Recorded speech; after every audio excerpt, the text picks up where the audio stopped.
special teams and not the live period or even really 100% the entire practice, but today back to a training camp practice, and so we'll keep you updated on different things that are going on, news, notes from the practice as it's happening. It's been going on for about an hour now, and then we'll hear from Andy Reid and a couple of players coming up about 11:15. So whenever that happens, we'll head up to St. Joe and hear from the different players for the Kansas City Chiefs and, of course, the head coach of your Kansas City Chiefs and Andy Reid. The Kansas City Royals take care of business in Detroit, winning 3 of 4. And heading into the ninth inning, it's a completely different conversation today that we would have had than we are having right now because of the most likely hero, MJ Melendez, a guy who has not been criticized once this year, a guy who seems to have come through every single time this year. In all seriousness, he has a couple of the biggest home runs this year, right? Yeah. I mean, he had a 2-out home run that gave them the lead earlier this year, and in the ninth, and a 2-out home run that gave them the lead yesterday in the ninth inning. Hunter Harvey, no worries whatsoever. It was in the bag, sort of like Wade Davis. Had that same feeling when Hunter Harvey came out. That was Wade Davis. Go ahead and chalk it up. I already wrote it in my scorebook, a W. I almost turned it off because it didn't even matter at that point. Who cares? You want to see something boring where a guy just goes out and gets 3 up, 3 down? No, thank you. I want some excitement in my life, all right? I want a little anxiety in my life, okay? A little nervousness. I want to see a rocket of a line drive hit into this shift that luckily the third baseman was rotated over. And, of course, the guy on first is going to go. It was an easy double play. Easy double play. We all knew it. I need to find out the pitcher. Not find out. I just need to remember because I tell the story a lot in situations like that. When Willie Mays had his amazing catch over the shoulder, and it was a relief pitcher that came in to pitch to that batter. Willie Mays makes the amazing play. Manager comes out, takes him out of the game. He hands him the ball and said, "I did my job." Hunter Harvey, hey, I did my job. I got 3 outs. Whether it was a missile to Frazier, who then, I don't know if the ball caught his glove like Brandon Marsh or if he caught the ball. Yeah. But either way, it was a double play. They got out of it. My son was getting ready to leave because my daughter was going to one of her friend's birthday parties. And my son is like, "Can we listen to the Royals on the way?" And I'm like, "Well, buddy, you're leaving in 30 seconds. Maybe he'll get a double play." And the next pitch That's all you, was the Jason. double play. And I'm like, "All right, get out of here. Go get in the car, dude. You little rascal. Go get in the car, you little punk." Right? Go get out of here. Go. Just, And so yeah, it was a nice win. They stole one on Sunday. They gave one away on Saturday. How are we feeling overall with this Royals team? 13 games over 500, 2.5 games up against the Red Sox, starting this massive 3-game series tonight at Kauffman. They are much better at Kauffman Stadium, even though the road trip they just went on. But they are much better at Kauffman Stadium. A massive 3-game set against the Red Sox. Sterling, how you feeling? I feel good. I mean, you mentioned it. They gave one away the night before. MacArthur was he's a AAA pitcher. He's a AAA guy. He blew that thing. Harvey also made it a little. He blew it, and then MacArthur blew it. A lot of blowing going on. But then, of course, they got one back last night. So they went 3-1 against Detroit. Detroit's obviously not great right now, but that includes going up against Tariq Skubal, who the Royals had his number. But you go up against a AAA guy with a 5.31 ERA in AAA. Of course, you can't. He's Cy Young. That's the Royals enigma right there. But again, going 3-1 against them, you take care of business. You're not going to sweep every single team, whether they're good or bad. I think overall you like where they're at. I think Q did a great job managing that game. I think Waka clearly did not have his best stuff at all. He went out a little longer than I thought, but I also realized, hey, the bullpen's atrocious. It's a lose-lose situation, right? I don't like seeing Harvey in those situations. I think we'll eventually see Ursig more or less as the closer, but they're going to keep trying to give Harvey some momentum, or at least try and get his mind right. I don't know if that really helps or if it hurts when you get shelled, but at least it ended up with a save in the book. But overall, you have to like what the Royals did and what Q did. I mean, the manager experience right there down the line at the very end of the game, using your bench the correct way. Mm-hmm. It's why the addition of Paul DeYoung makes a bigger difference than Nick Lofton, right? It's why MJ Melendez as a bench bat and we can get to him specifically later on, but as a bench bat makes a lot of sense. Adam Frazier put together, again, didn't end up in a hit, but he nearly walked it off with that 3-run shot, just foul, and then actually put together a very nice line drive to center field that just hit right at him. Just overall, I think you're comfortable with this roster, at least position player-wise, 1 through 13. I like it for me and getting more consistent everyday at-bats. I think Q's done a great job overall. Jack, how you feeling as they get set for this massive 3-game set against the Red Sox? Yeah, I mean, after you blow the game that you did on Saturday, it would have been kind of a kick below the belt if the Royals got shut out yesterday 2-0 when the Tigers used an opener and 4 or 5 different arms to get that done. And by the way, have to use their second closer. They didn't have to go to Foley in the 9th inning. They went with Shelby Miller. So if Shelby Miller would have gone 1, 2, 3, or, MJ Melendez pops out to end the game, I think you're incredibly frustrated going into this series because, as much as Boston had struggled, you felt like you had missed opportunities on the table after taking the first 2 games of the series to really put the Red Sox in a dire situation, because now, entering tonight, the Royals have a golden opportunity in this series to put Boston not out of the wild card race, of course, but hell, you take 2 of 3, you walk away, 3.5 up? Almost 4.5 up, and that at this point in the season can be a pretty wide margin considering how the Royals are playing, though they do have a very tough stretch coming up. But it's great that that's the way they won on Sunday after the way they lost on Saturday, because I think the easy answer to all of this is, well, if you thought they should have won on Saturday, which everybody thought they should have, well, they should have lost on Sunday, so it's kind of an even trade-off there. And if the Royals would have won yesterday 9-0, I don't think we're complaining at all, but you'd probably look at that Saturday game and go, damn, we absolutely should have swept them. But you look at it this way now of the Royals were the ones that in a more desperate situation overcame a 2-run hole, and the game on Saturday, look, I'm not going to make too many excuses. Hunter Harvey wasn't great. Chris Bubich just needed to get that changeup a little bit lower in the zone. And James MacArthur wasn't good, but, I mean, at this point, what are you expecting him to provide you in a spot like that? I mean, that's with the ghost runner rule and that part of the order coming up for Detroit. I wasn't expecting him to get the job done. But you bounce back the next day, or bounce back in 1 inning, really. They weren't very good for 8 innings. But you bounce back. Hunter Harvey goes out there. He wasn't great again, but good thing for the defensive positioning, probably done by Aguasil in the dugout, or maybe it was Damon Hollins, or he deals with outfielders, so it probably was Aguasil, to put Adam Frazier in the right spot, because if he's not in that spot, we're probably talking about another tie game and Hunter Harvey with another blown save. And I don't know if it's – I like – the win is good. Okay, so luckily, that they came through. There's some luck that's involved, but still, you've got to have the skill to put the bat on the ball with MJ Melendez. And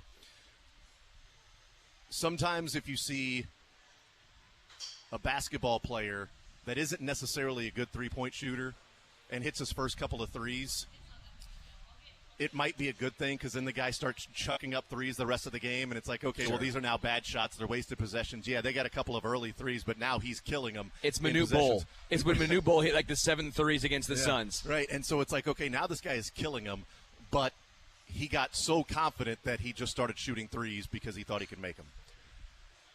I'm glad the Royals won, but I do wonder what Quatrero would be thinking today if Hunter Harvey didn't come through yet again, when on Saturday night he said Hunter Harvey is our closer, that we're going to go to the 9th inning and Hunter Harvey, he's going to get the opportunities. I'm paraphrasing here. Yeah. If he blows it, then again on Sunday, if he just goes, okay, Urseg is the closer, he's our 9th inning guy, instead of the bullpen fireman. Remember, it used to be the Rolaids relief, fireman of the year, because it wasn't necessarily a closer. It was somebody that would come in and get you out of a jam. Here's our best bullpen arm. We're going to use him here in the 7th because bases are loaded. It's a 1-run game. We're not going to save him for the 9th. We may not need him then, the way the bullpens used to be run. And I do think there's an element of having that weapon in your bag, and that seems to be how Quatrero is using Urseg. Sure. Pitched him in the 8th inning on Saturday against the heart of the order, 2-3-4. Pitched him to come on for Reagans, to relieve him, to get out of a jam, and he did his job. if the weapon with Urseg is to use him in the most important spots as opposed to the ninth inning. But if Hunter Harvey blew yet another save, I do wonder if he just goes, you know what, the ninth inning is different, and this guy has already closed this year. He was the closer for the A's when Matt Miller went down. He's had experience closing. Maybe Hunter Harvey or somebody else can be that, fireman. We can figure that role out. But right now, we can't get to the ninth inning and lose a game yet again. We can't have a lead in the 9th, 10th, and 11th and not win that game. And had they lost yesterday after MJ Melendez's 3-run shot, I wonder what Cotrero would do. I'm not sure if he would then make the switch because he never made the switch from MacArthur.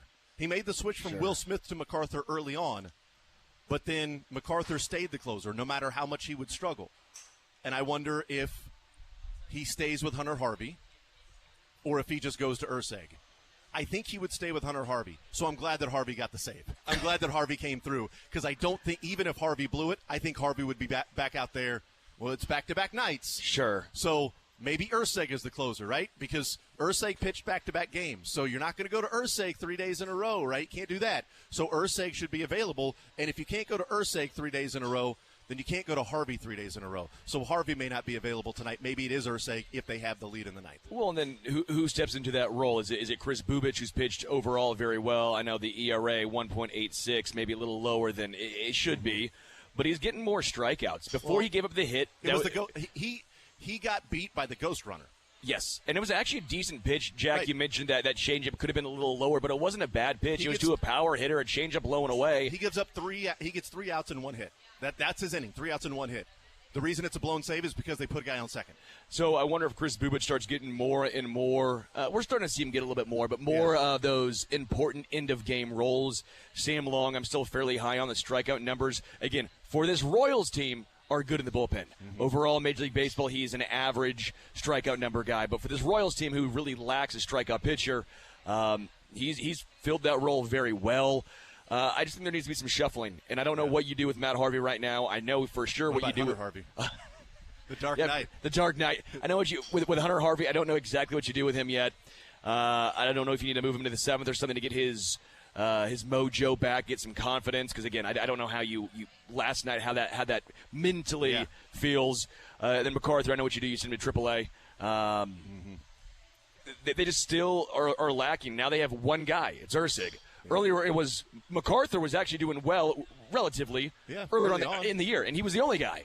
Well, now that role has shifted to Ursig because ever since Hunter Harvey came over, I wish they kept the receipt. I wish they would have kept the receipt. I don't know the 30-day return policy or what, because it's not ideal. Jack, what do you think of the back end? Do you think it's Hunter Harvey moving forward, whether he would have got the save last night or yesterday or not, or is Cotrero maybe thinking? Urseg might be that guy in the 9th inning because the 9th is different. There's a value of having that weapon. Okay, if Hunter Harvey locks down the 9th, then the Royals bullpen becomes really, really good because having Urseg to move around in the setup role of the 8th or bring him in the 6th if you're in a real situation and a real jam, bring him in the 7th. Having that guy to use whenever is a real weapon.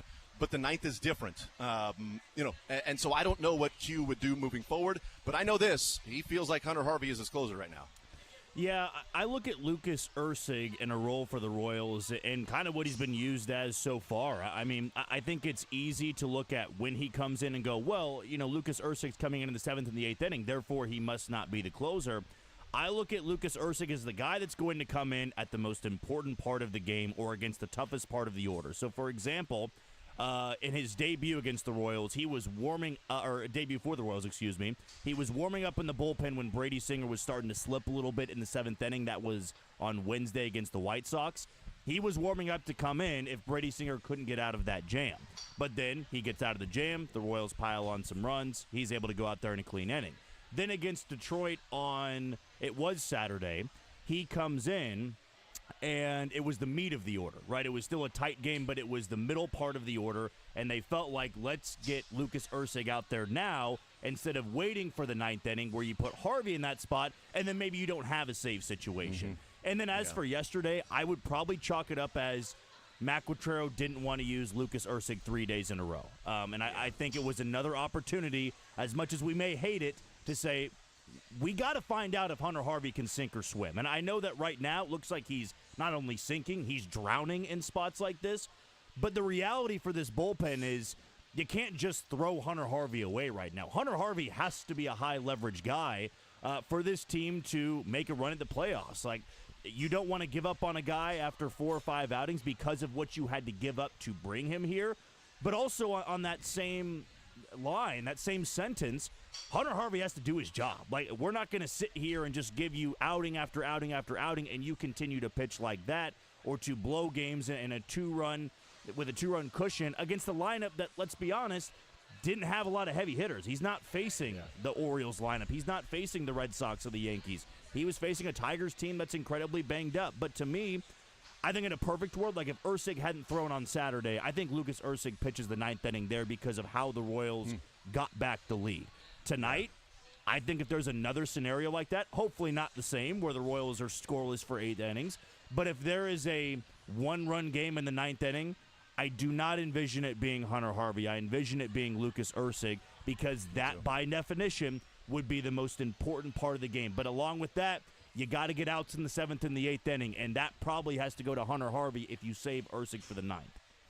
But Hunter Harvey's pitched back-to-back games, so I do wonder if, like, Hunter Harvey is not the guy tonight, that they're going to go with somebody else, whether that be Bubic, or maybe Sam Long. I would say, am I taking crazy pills? Like why?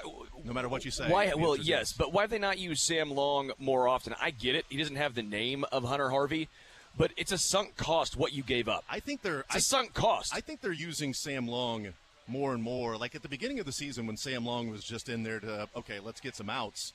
I mean, now they brought him in for the save earlier this week. Yeah. They brought him in crucial times. I think he's becoming a guy that Quattrero can trust. I think Quattrero has a level of trust in Sam Long. I think it's just whether that be 3rd or 4th down the line of a Ursig now or a Hunter Harvey or maybe even a Chris Bubic, how far down the line. But I think there's a level of trust that Quattrero feels in Sam Long. So I don't think Sam Long's getting lost in the mix. I think he's in the mix. I just don't think he's the first or second option to be put in those. I think he might have been the first option, honestly, if they don't make a trade for Hunter Harvey or Ursig. Like, I don't know. Sam Long might be one of the first guys you go to with how he's pitched as of late. Because that managing the bullpen is completely different because not only are you managing arms and who can go that night and who's, needs rest, but you're also managing who's pitching well right now. And with this bullpen now, you have more options of who's pitching well right now. Sure. You've got a guy who you feel like you don't have to question when you go to him in Ursig. And by the way, Ursig's going to give up some runs this year. All right, he's not going to go. He's not Wade Davis. He's going to give up some runs. There's going to be an outing where Ursig doesn't have it, and he's going to get hit around, and that's going to suck. Hopefully, it's not in a crucial situation, and hopefully, it's a game that maybe the Royals can come back and win if that happens. But there is going to be a game where he gives up some runs, and you go, well, that sucks. He just didn't have it. But it's a matter of finding the guys that you can trust, finding the guys that you can trust that are also pitching well, and it's easier when Sam Long and Bubic can be further down the ladder than the guys you just traded for.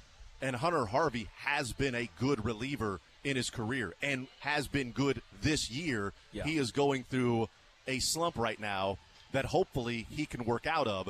And if he works out of it and gets back to being Hunter Harvey earlier this year, then the Royals bullpen becomes even more dangerous, and you feel even better about what this team can do if Ursig becomes your, as Jack was saying, the most important inning, the most important outs go to Ursig. And if that's not the 9th, then the 9th goes to Hunter Harvey. I mean, he's been a stud the past 2 years. Yes. But prior to this, he had been an absolute stud. The issue is the underlying numbers this year aren't quite in the same realm as they were the previous two, which is fine, especially since he came to Kansas City. Chris Bubic's underlying numbers are phenomenal. His ERA is 1.86. His fielding independent pitching is 1.62. Again, small sample size. But Sam Long, again, I keep going back to him because I've been very impressed, especially, again, with some of the strikeout numbers comparatively to the rest of the bullpen. 2.22 ERA overall in 24 innings. His fielding independent is 2.92. So there's not like a lot of regression coming for Sam Long. I think that's been the most impressive thing. Again, he's been an every other year type of guy. It's like the Giants in the the mid to early 2000s when it's like 16, 14, 12. 10, 12, 14. That's Sam Long. Yeah. And this is just one of the good years for Sam. Yep.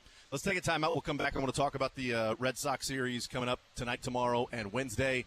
The pitching matchup, oddly enough, the exact same for the Royals of the Boston Red Sox series earlier this year in Fenway Park.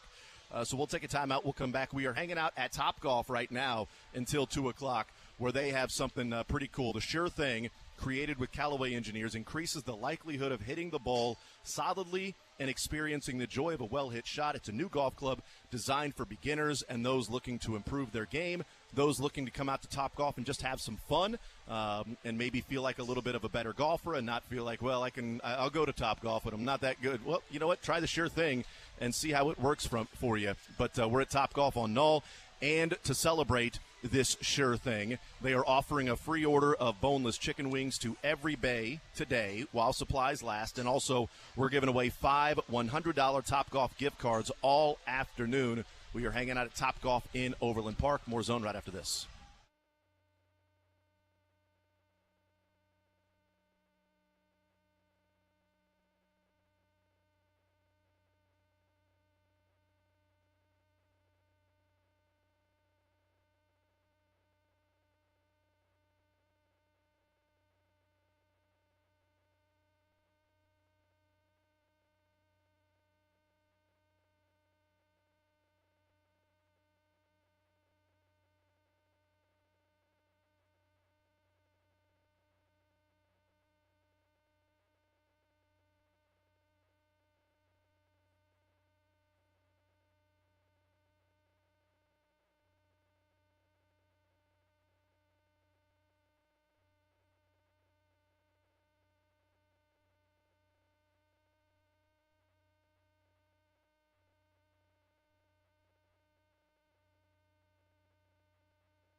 All right, we continue right here on Sports Radio 810 WHB. Jason Anderson with you, Sterling Holmes, Jack Johnson heading up until 2 o'clock. We'll hear from the Chiefs coming up later on, I guess in the 11 o'clock hour at some point. And then we will talk with Josh Kaiser at noon today, One Royal Way podcast. Mick Schaefer will be our guest. We got some Learn Funniest Best with Mick Schaefer as we are hanging out at Topgolf today.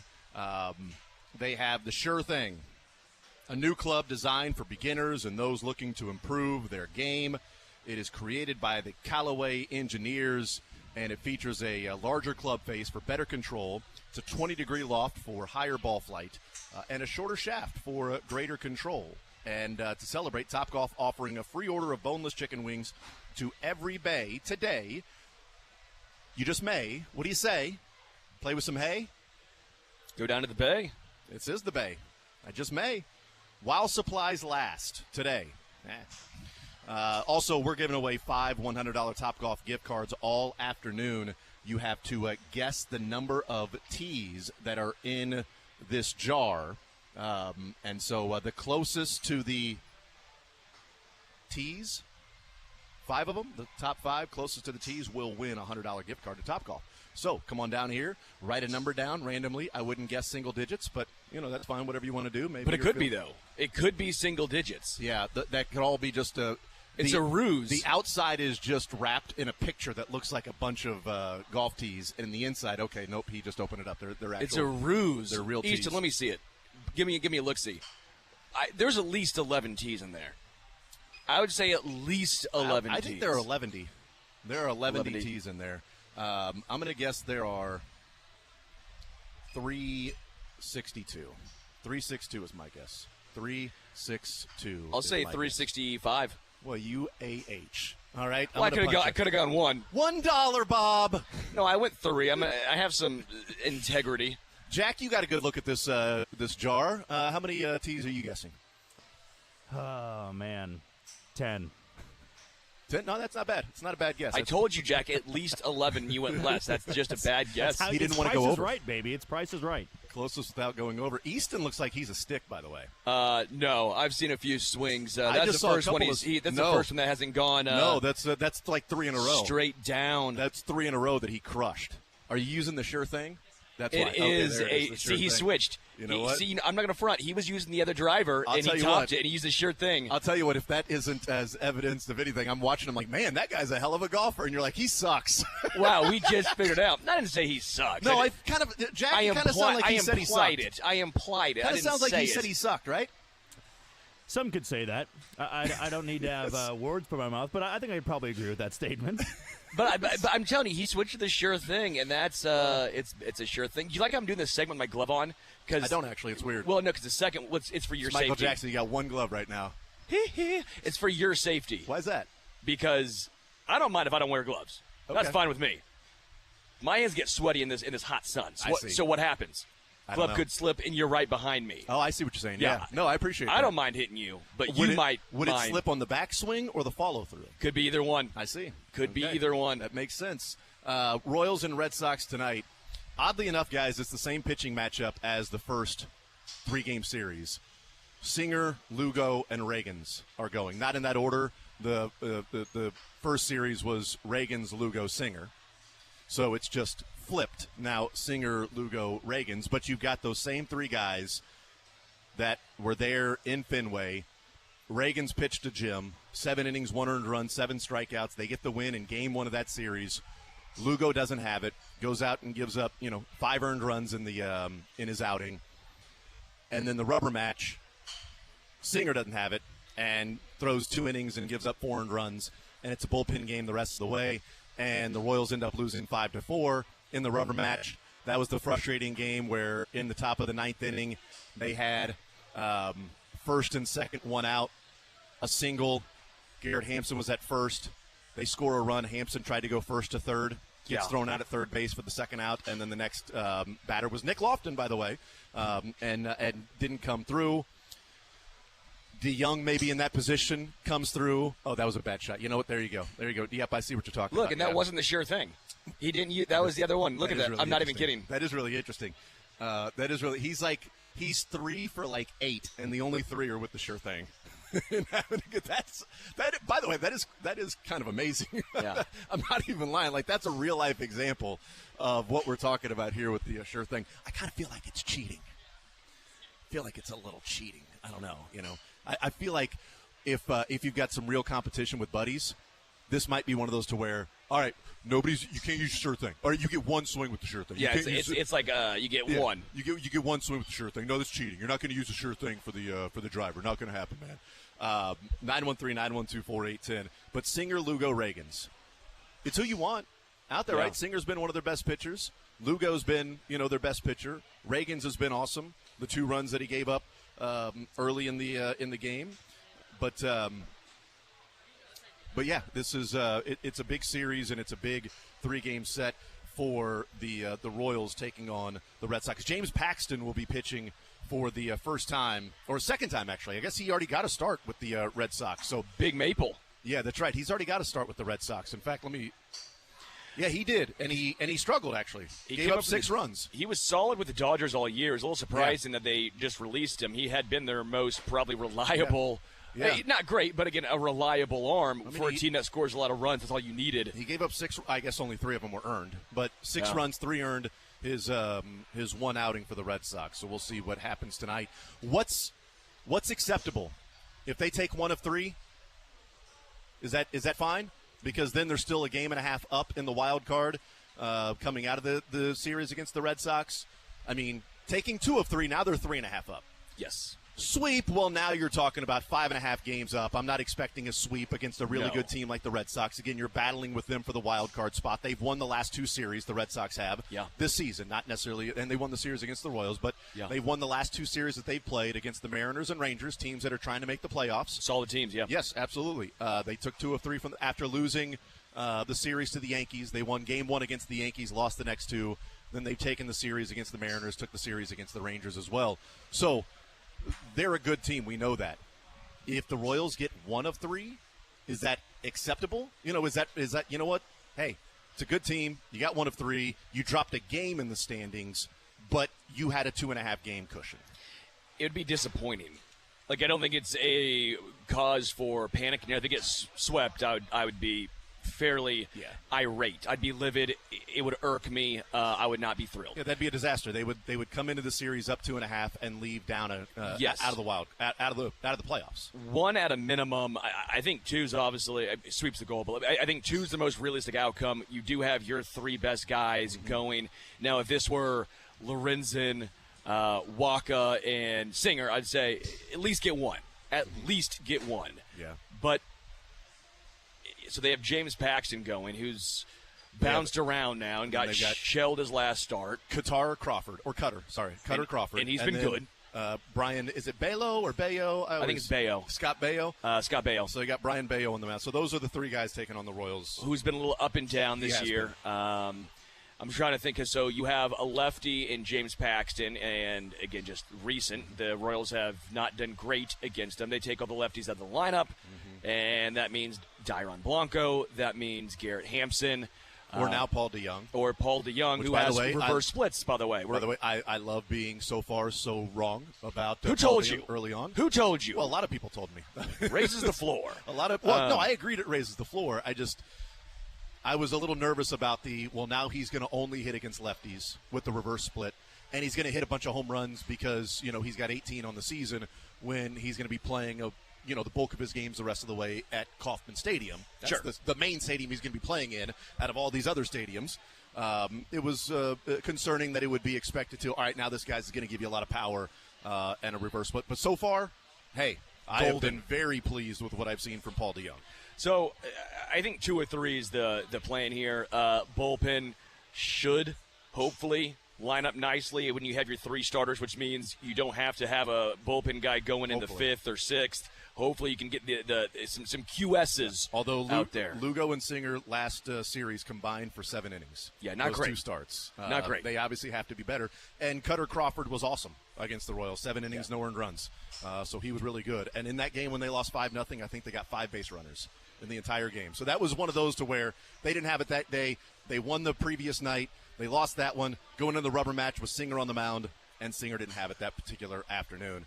Jack, this against the Red Sox, if they win 1 of 3, is that, acceptable in your mind? How are you sort of handicapping the next 3 nights of where you'll feel comfort-wise with the Royals after this Red Sox series getting ready for the Cardinals? I don't think it'd be acceptable simply because of what's at stake in this series. I mean, I'm not going to go out there and say the Royals should sweep easily or take 2 of 3 easily, but I think the golden opportunity is right in front of you. I mean, if you go in there and you do somehow sweep Boston, you kind of take them out of the wild card race. I mean, that puts Boston at that point 5.5 out. 5.5 out. And, that probably means that Seattle or Houston is still pretty close to that. But that also seems like a long shot. The opportunity's still there, but it is a little bit of a long shot. If you were to win 1 game, I sure as hell hope you don't win 1 game tonight and then lose the final 2 games of the series like they've done far too many times this year. Yeah. If you win the second game or you avoid a sweep on Wednesday with a win, I could stomach it a little better. But if you go out there tonight and you beat James Paxton, though, James Paxton's not the guy he once was, but you win game 1 in front of hopefully a big crowd and you have Lugo and Reagans lined up after that, you have to, at bare minimum, take the series. And we say that every time when the Royals win game 1. It's you got to find a way to take the series, but also because they did that at Fenway Park. They won game 1 in dominant fashion. Then they lose with Lugo on Saturday, and then Brady Singer, probably the last time he has pitched poorly, did that on Sunday against the Red Sox, and they had the Garrett Hampson base-running blunder in the 9th that maybe could have resulted in them tying it or taking the lead. Who knows? But to me, this is such a big series because of just who the opponent is. I mean, this is a series I think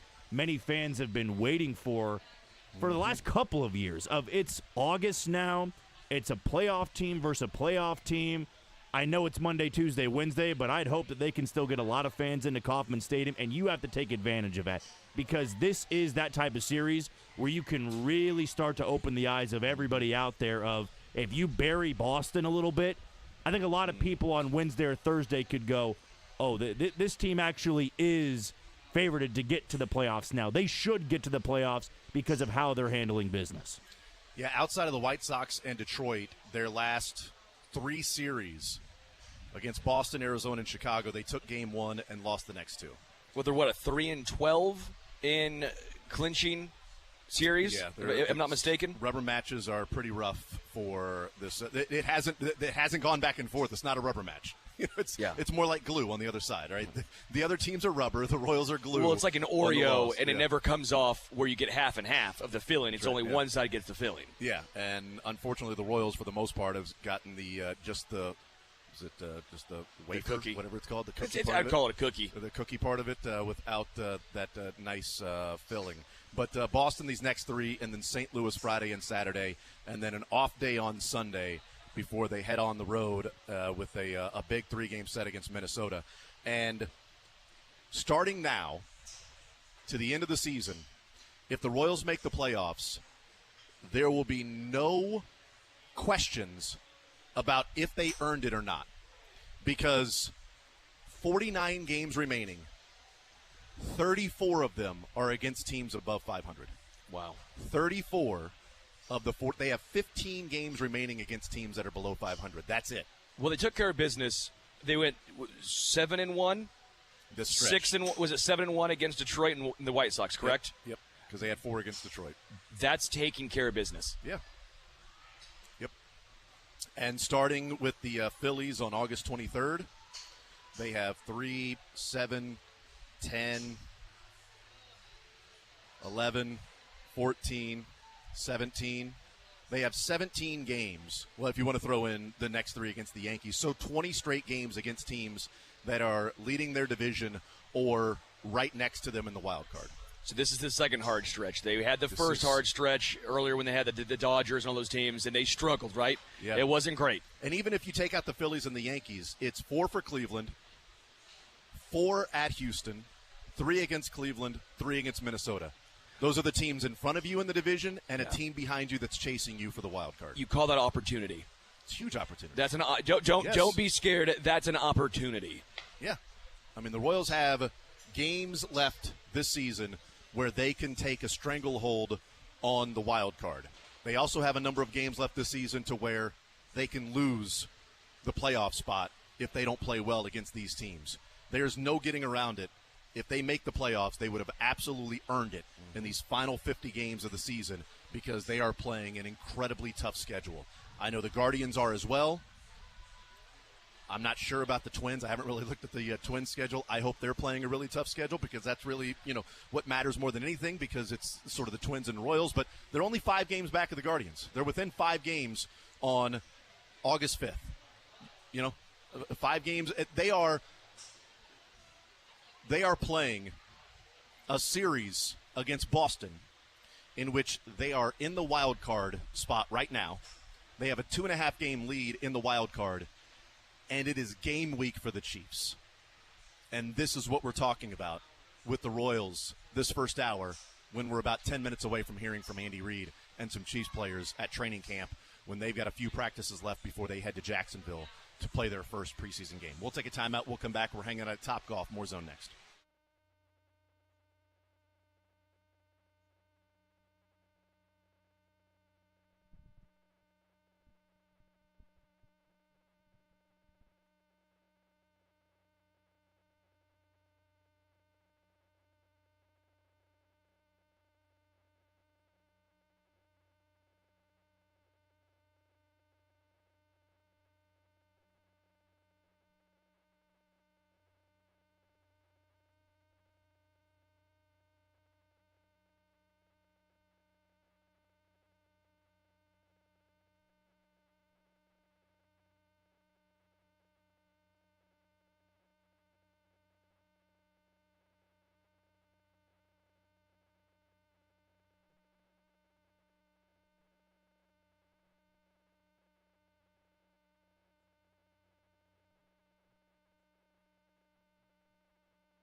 Golf club designed for beginners and those looking to improve their game, like Easton here. The Sure Thing created with the Callaway engineers, and it is a larger club face for better contact, 20-degree loft for higher ball flight, and a shorter shaft for greater control. And celebrating this new club here at Topgolf, they are offering a free order of boneless chicken wings to every bay today while supplies last. And we are going to be giving away 5 $100 Topgolf gift cards all afternoon. You come up here, you guess how many pins or tees are in this particular jar. The 5 closest will win a $100 gift card. I've already guessed 362. That's my guess. I said 365, and I will also point out there's at least 11, so don't guess 10 or less like Jack. Jack picked 10. Yeah. Now, in Jack's defense, he has not seen this particular jar. I gave him a legitimate heads up. 11 is at 11. More than 11 is factually correct. Yes, I'm not wrong. That's why I guess like 362. This is a jam-packed. It's a bigger mason jar that's packed to the gills. Yeah. With teas. Like if I drank out of that, I'd be feeling something. You know what I'm saying? That's the size of the mason jar. Yeah. Rain Man would be able to tell you exactly how many are in that. We'll hear from Andy Reid and some Chiefs coming up next.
they break camp. So they've got practice today, tomorrow, and Wednesday. No practice Thursday or Friday. They've got the game on Saturday. No practice on Sunday. And they have 4 more practices in St. Joe. Next Monday, Tuesday, Wednesday, Thursday. And that's it. So this is sort of the grind where there's a light at the end of the tunnel, but it's still a week and a half away. Yeah. There is a light, but it's like, we've been here a while, man. This is when it starts to feel like you've been there for a year. And I think this is the time this week in pads where the emotions may run a little bit higher, especially the heat. Because even at 9 o'clock in the morning, it's still ridiculously hot. 11 o'clock in the morning, it's still ridiculously hot. I don't take much from it, to be honest with you. What I take from it is the fact that it doesn't escalate to anything more than shoving, pushing and shoving. Sure. There hasn't been like a full-out fight. Like Travis Kelce would have been kicked out of a game a couple of times by throwing a punch. Sure. But you haven't seen a scrum and a fight and guys going at it, offense versus defense, and just like getting crazy like we see in the joint practices. Like every joint practice has one of those big fights and scrums, and then the coaches and everybody's, hey, break it up, and then it doesn't get broken up. And then in the baseball, the bullpen guys, somehow, even in football fight, the bullpen guys still run in. It's weird. It's weird. They're like, oh, Kyle Farnsworth, here's a fight. What? Somehow the linebackers are held back by the pitching coach every time. Every time. Weird. Vance Wilson is strong as hell. He can hold everybody back. He sends a lot of people, but in a fight he will hold them all back. He's got the stop sign up for all those fights, and they listen to him constantly. But the juxtaposition of what Andy Reid does and his practices and the understanding of the players, and even Travis Kelce last year saying, that can't happen, I can't do that. Sure. I apologize to him. Oddly enough, Jack Cochran last year got punched by Travis Kelce, and now Jack Cochran here with who's the common denominator? It's Jack Cochran apparently is the problem. Cut him. No, that's good. Whoa, no, not at all. I'm joking. No, he's getting under the skin. That's great. Means he's being a pest. He's there. He's in position, whatever that might be.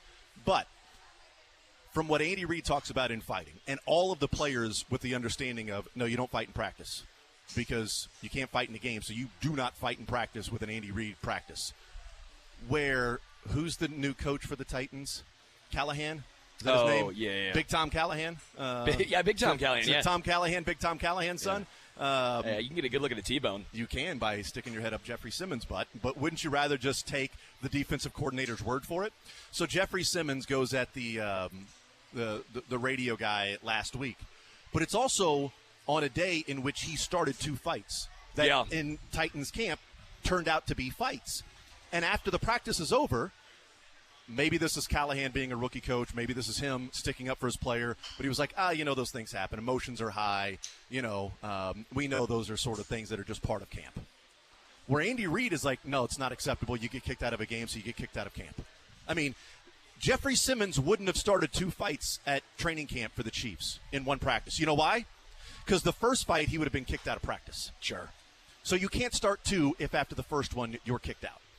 And maybe that's just the difference of those 2. And if Andy Reid is a rookie coach, maybe he didn't have sort of that same, and maybe it was just getting used to everything of like, emotions are high. Also, that's fair, though. That's sort of your defensive franchise player, and are you going to call him out in the media in training camp, and you've been his coach for about 4 months? That's what it comes down to. I think a lot of that is rookie coach, head coach, your best defensive player, your cornerstone. It's not a great look, obviously, but if you don't have that sway with the team yet. Yeah. You don't have that cachet. Andy almost immediately had it coming from Philly, where he's had a lot of success, right? For sure. Right, where they came from, they were brutal. Like, that wasn't going to happen no matter what with Andy. But I think part of that came from he'd already been there. He had done a lot in Philly. Mm-hmm. Callahan, Big Tom. He doesn't have that yet. Right. But I think there's an element of, like, on a day where Jeffrey Simmons starts 2 fights and then after practice starts yelling at a radio guy, calling him a 5-letter word and that starts with P. It's sort of like it's an OPP, sort of like another way to call a kitty cat a kitten. It's 5 little letters that I'm spitting. What are they? Sterling, I'm still over my head. How can I explain it? I'll take it frame by frame. You don't even know the song. It's all I good. do. It's Naughty by Nature. Thank you. Awesome. Well done. Nice job. Hell yeah. Good job, buddy. So he does that after practice while starting 2 fights in practice. Like, hey, man, there's a level of self-control you probably need to have. Yeah. Whether it's hot outside or you're frustrated, there's a level of self-control that needs to be, especially when you are the highest paid defensive player. You're the guy that the younger guys will be looking to. Yeah. That's one of the things that Travis Kelce apologized last year. And I guess Jeffrey Simmons has apologized as well. But, like, you can't have that coming from a leader on the team. The leader has to be the one that cooler heads prevail. And I think that's where Travis Kelce last year was sort of embarrassed that it happened not once but twice. Yeah. In the emotions getting the best of him. And who knows what was going on with Travis Kelce that particular day. And to be fair, who knows what was going on with Jeffrey Simmons that particular day. Sure. Might have been something, relationship happens. Yeah. You don't know when somebody's having a bad day of what's going on behind the scenes as to why they might already be in the red before practice starts and sort of on edge. And a different day, I should have handled that, differently. Yeah. So I don't want to make Jeffrey Simmons out to be like this bad, out-of-control guy. But I think the element of a rookie coach and a star player versus Andy Reid and a star player, I think is a little bit different. And there's some grace with Kelce because it's not something he has done before, really. Sure. But that hasn't happened so far. There haven't been punches thrown so far in camp this year. Just some footballs being thrown at defenders. So that is Kadarius Toney and Rashee Rice have thrown footballs at defenders. One of them being Jack Cochran and the other one being George Karlaftis. Kadarius Toney threw the football at Karlaftis. I don't think those guys want to throw footballs or get in fights with Rashee. I don't think Rashee wants to get in a fight with Cochran, and I don't think Toney wants one with Big George. Well, Cochran won't be able to catch Rashee multiple ways if they got in a fight. Rashee Rice would be able to escape very quickly. We know that. But I know Kadarius Toney doesn't want to go at George Karlaftis. No. That's for sure. All right, 913-912-4810. We are going to hear from, out at camp today, Andy Reid, Shamari Connor, and Matt Ariza, the punt god. Oh, nice. We'll hear from him today. We were at training camp on Friday, my son and I with his flag football team, and seeing him in person, man, the punts from Ariza, I mean, there are some absolute moonshots. Sure. I mean, just like, was that a 6-second hang time? Like, that thing was demolished. Consistency-wise. That's the thing. Okay.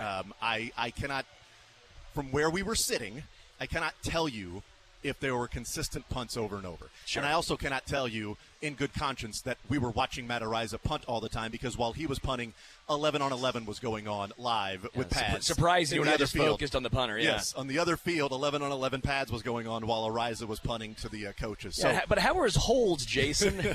that I don't know. I did not see Butker kick at all. But it's one of those to where, okay, it's in between plays. Let me look over. Oh, Ariza's talking with a coach. No. All right, another play in between plays. Okay, there's a punt. But then the next punt I see might be 4 or 5 plays later. Who knows? Because I'm also like watching it as a fan, just hanging out with my son, but I'm also watching it as, a media member. All right, who's coming in? All right, when's Wanya Morris coming in? Okay, sure. Kingsley Suamata'i is in. Okay, what's Kingsley look like against Dana? All right, Kingsley's in there. Okay, what is, Caliendo? What's he look like at left guard? That was the practice where Justin Ross was just unbelievable. I mean, Justin Ross kept making catch after catch, and I'm like, that's another touchdown to Justin Ross. Oh, my God, another jump ball to Justin Ross from Patrick Mahomes. So that was interesting, and I refused to tweet out about Justin Ross having a great practice because I didn't want to start the Justin Ross of 2023 it's conversation already been again. started. I have seen it. We talked about it when you were gone. We talked about it on air for a little bit. And yeah, I've been fooled once. Look, out of all of the wide receivers, and this is where people look at it and start to get, and you get excited about what he could be. You see what the numbers were 5-6 years ago at Clemson for his freshman year. But also you watch him on the field, and he's the guy body-wise that just looks different. Yeah. Like he looks like Dwight Howard. Well, I should say he looks like Dwight Howard is too thick to be that. He looks like school Dwight Howard. Yeah, he looks like Kevin Durant. All right, he's Kevin Durant out there. He's taller than ever. He is a monster over everybody else. He's not, thick or big or anything, where Rashee Rice has, that body type of, I heard, was it, Oh, Mark Boerichter said he reminds him of Roddy White. And I thought that is an amazing comparison. Like, he said that, and now that's all I see in Rashee Rice is Roddy White, who had a phenomenal career, by the way. If Rashee Rice is Roddy White, I will settle out of court right now. If you're thirsty, go ahead and take a drink. Yep, there we go. There you go, Sterling. But if he turns out to be that. But Justin Ross's body type, he stands there, and it's just helmet above everybody else. So you're like, all right, look at the arms, look at the athleticism that's there. Why isn't it working for him? But sometimes you can have all of that, but it doesn't mean it's going to click. It also doesn't mean you know exactly where you're supposed to be on every single play. And Justin Watson plays a lot. One of the reasons is the Chiefs know for a fact that every single play Justin Watson is going to be in the exact spot you expect him to be. And if you can't do that, you would better be one hell of a difference maker. Yeah. If you're going to be out there and if you don't know every single spot you're supposed to be on every single play, to like within a couple of yards. And that's what Justin Watson brings them. And that's why they like Justin Watson a lot, is because he does that. I don't know if that's the reason with Justin Ross. I'm not sure. But I know that he looks different, and he had a hell of a practice on Friday when I was out there. And I'm like, yeah, I get the excitement. It's just hard to tame enthusiasm when you see that. And you're right, he is different. Yeah. But I don't see a legitimate path for him. Again, he kind of comes down with the McCole Hardman situation I've talked about, where I don't think Hardman can do anything to help nor hurt his situation right now. It comes down to Tony, Sky, Remigio, and now Justin Ross. Mm-hmm. That's that wide receiver 5 spot of, okay, maybe he's not a crazy special teams contributor. Maybe that's saved just for wide receiver 6. Maybe that is Nico Remigio. But you do have about 4 or 5 guys fighting for 2 spots, and if you think Remigio's on it, then you have 4 guys fighting for 1 spot. And Hardman, you would have to imagine, maybe has the upper hand, just being the veteran. But I would also wonder if, like, Sky Moore has 2 years left. If Sky, does he have the upper hand where McCole Hardman and Kadarius Toney are in the final years of their contract? Sure. McCole Hardman a 1-year deal, Kadarius Toney last year of his deal. Where, okay, if it's Hardman, Kadarius Toney, and Sky Moore, now certainly you want to look at how many different skill sets the players at wide receiver have. And how diverse you can be. But do you settle on, all right, we're going with Sky Moore as our last receiver with Remigio, if maybe Remigio's the last receiver, whatever, however you want to describe it. But we're going with Remigio and insert player. Maybe they defer to Sky Moore because he's got 2 years left at really affordable cost. And you'll stay with him 1 more year. And then next year in this position, you might move on from him. Yeah. I think we can all agree, though, 7 wide receivers is not a legitimate possibility this year. I think 7 is they somewhat tried that scenario last year. Didn't work. I'm not saying this is the same as last year by any means, but also you're not getting a ton of production. It's just a snap count share. Yeah. Doesn't make sense to carry 7 wide receivers. That's always been my opinion. Just, again, I don't care how good they are. At some point, they're not getting on the field. Yeah. You're better off having maybe a legitimate third down back, or injuries happen more to running backs than to wide receivers, almost an emergency guy. If they keep – well, they're going to keep 2 quarterbacks. Yes. But if they keep 3 running backs, that would give you 5. The question would be, do you keep 4 tight ends? And I think that's the way they lean. So that's 9. And if you're keeping at least 9 offensive linemen. Yes, correct. So that gives you 18. That gives you the possibility of 7 wide receivers to get to 25. But that's only keeping 3. That's keeping 9 offensive linemen instead of 10. And it's keeping 3 running backs instead of 4. Yeah. So if they were to keep 4 running backs and 9 offensive linemen and 4 tight ends, you can only have 6 wide receivers. So that's the numbers game. So it's going to be, is the 4th running back and, a 4th tight end better than a 7th wide receiver? Or does the 7th wide receiver mean more to this team than a 4th running back or a 4th tight end, or maybe a 10th offensive lineman as opposed to of 9? Well, then at that point, you're like keeping 23 defensive players, too, because of special teams. Well, it's 25-25. So 25-25 and then 3 special teamers. So did I do math wrong? I must have done math wrong. Yeah, so 2, 3, 5, 4, 9, 9, 18, 6, 24. Yeah. So then if you can keep 7, you can get, but it's just. I was bad.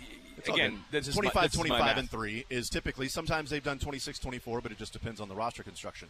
Dylan, what were you saying? I'm sorry, I could not hear. It was pretty low. Okay. So we're going to hear from Andy Reid here very shortly. Apparently practice is over now, and Andy Reid is making his way over to the tent, moseying his way, maybe sashaying. I don't know. Does he? Can he sashay? Can he skip? Lumbering. Can he gallop over? If he's tired, you're lumbering. Yes. Moseying on over. Here's Andy Reid. Kelvin Joseph, no practice. Justin Reid, no practice. Deion Bush was out there practicing. Nazi practiced. And then Chris Jones got a little tweak to his shoulder, stinger type thing. So he came out for a little bit. Anyways, good work today. Guys are busting their tail, getting after it. Appreciate that. It's warm, so they're getting good heat work. With that, time's yours. I know Isaiah spent a lot of time working on his receiving. What have you seen? Does he look like he's growing in that department? Isaiah, yeah, he's doing a nice job. Yeah, he's good with all that. Protection's good there, no problem. Yep. And thinking back to 2017, what went into the successful development of Pat Mahomes? And I know so many people are like, well, you sat him a year, but what was happening behind the scenes there? Yeah, well, guy, he worked, and he worked with Mike Kafka. He worked with Matt Nagy. Alex was a big part of that. But the bottom line was he worked, and studied. So, and then he's got gifts too. Let me add that in there. Yeah. He's pretty gifted. Was it picking that support staff? How important was that? Kafka and Nagy being the guys to help put him in success. Yeah, those guys are very important. But yeah, you got to have good coaches, good players. Both are important. So yeah, those were important hires. Andy, I know in a few weeks you're going to have a lot of difficult decisions, but particularly at wide receiver. But what are you looking for over the next month, and how difficult are some decisions are going to be? Yeah, we tell the guys, make it as hard as you can on us when it comes to that time. Not everybody's going to make the team, but make it tough on us. And so they've got time to do that. With this schedule, that's one of the benefits. They have time to do that. Show us what you got. So, and they will be tough cuts. Did you see much of a change in Drew Tranquill first year in camp to this year, sort of, having more command of the defense? Yeah, he's very comfortable. I felt that way, though, towards the end of the year. Feel very comfortable with it.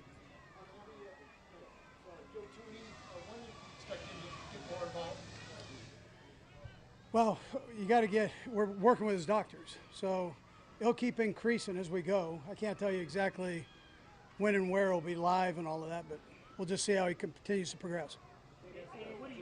Nate asked about Drew. I'm just curious what you guys feel like you have in Jack Cochran, especially with Bolton sort of out in the mix. Yeah, Jack knows every position, every linebacker position. Probably knows every position, but he knows every position. Smart, athletic, and is a good commander out there. He gets everybody lined up, and you feel very secure with him in there. You've been in camp for a while now. Do you feel that there's a little bit of a slump, and if so, how do you kind of work through, camp day after day after day? Yeah, we give guys new stuff every day to work on, so try to stay out of that slump. Just wondering observations of your new punter. I like him. Just keep working. Consistency always as you go. But you can see it. He's booming the thing. Be curious to see in games. Let's see how he does there. Coach, we saw your friend John Gruden in camp the last couple of days. Yeah.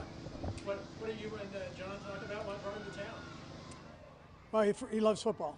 So, and he and I go way back, 30 years. So we've known each other a long time. So it's good to get him up here. He's always got good input on things. Very smart, very good football, great football coach.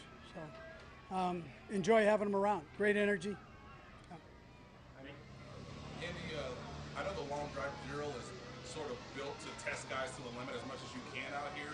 Do you appreciate when things get a little more heated? When obviously we saw a little skirmish today. Is that part of the design of it? And how much do you sort of want that but not want it to get overboard? Yeah, I'm not into all the fighting, just play.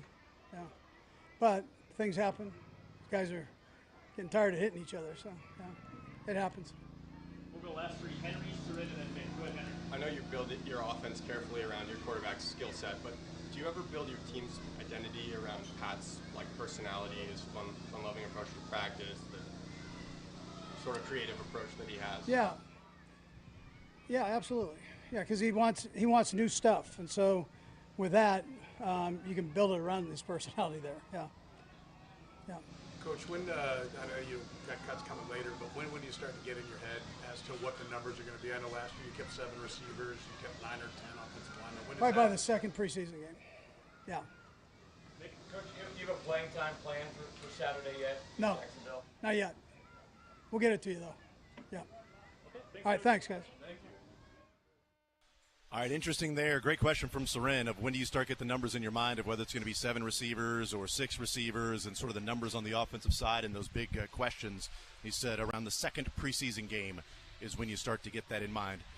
But here's a guy who will definitely be on the team, and that's Shamari Connor. It's just been great, a long process. Definitely learning all the different spots, all the different positions, but it's definitely been great. Been getting a lot of help from the guys. Even since last year, been getting a lot of help from the older safeties, training at the nickel spot. So it's been great. What is your comfort level specifically at that nickel spot? I'm very comfortable at the nickel spot. Been playing it since high school. Just had to, get back into it, but I'm definitely very comfortable right there. What about that position at nickel allows you to be a more impact player than maybe traditional safety? I feel like the nickel spot in a lot of defenses is the playmaker spot, so a guy who can be very versatile, do a lot of different jobs. So I think that a good spot for me. How much easier is it now that you've got a little time under your belt, you've been in the scheme? Does this feel different, real different in camp now being, a little more advanced? Yeah, it definitely feels different. Last year, coming out here playing against Pat, it was tough, all the motions, all the different things we do. This year, it definitely slowed down a lot, so, yeah. What's impressed you most, Shamari, about someone like Jake Hicks so far? Just his, he a big safety, his ability, just like I did last year, they got him wearing a lot of different hats, moving around, and he taking it all in, learning, so that's been great. Is there a different mindset depending on the position you play, or does every position have the same mindset? I say they all have the same approach. I look at it just playing football, you have a different job, but I look at it as the same. Coach, that was Trent's spot last year, that nickel spot. What's he shared with you? What has he talked to you about? We've been talking even last year, sitting next to each other in the meeting rooms, just watching film. If I got a question, I'll tap him, ask him how he feel about it, what he think about this play or whatnot.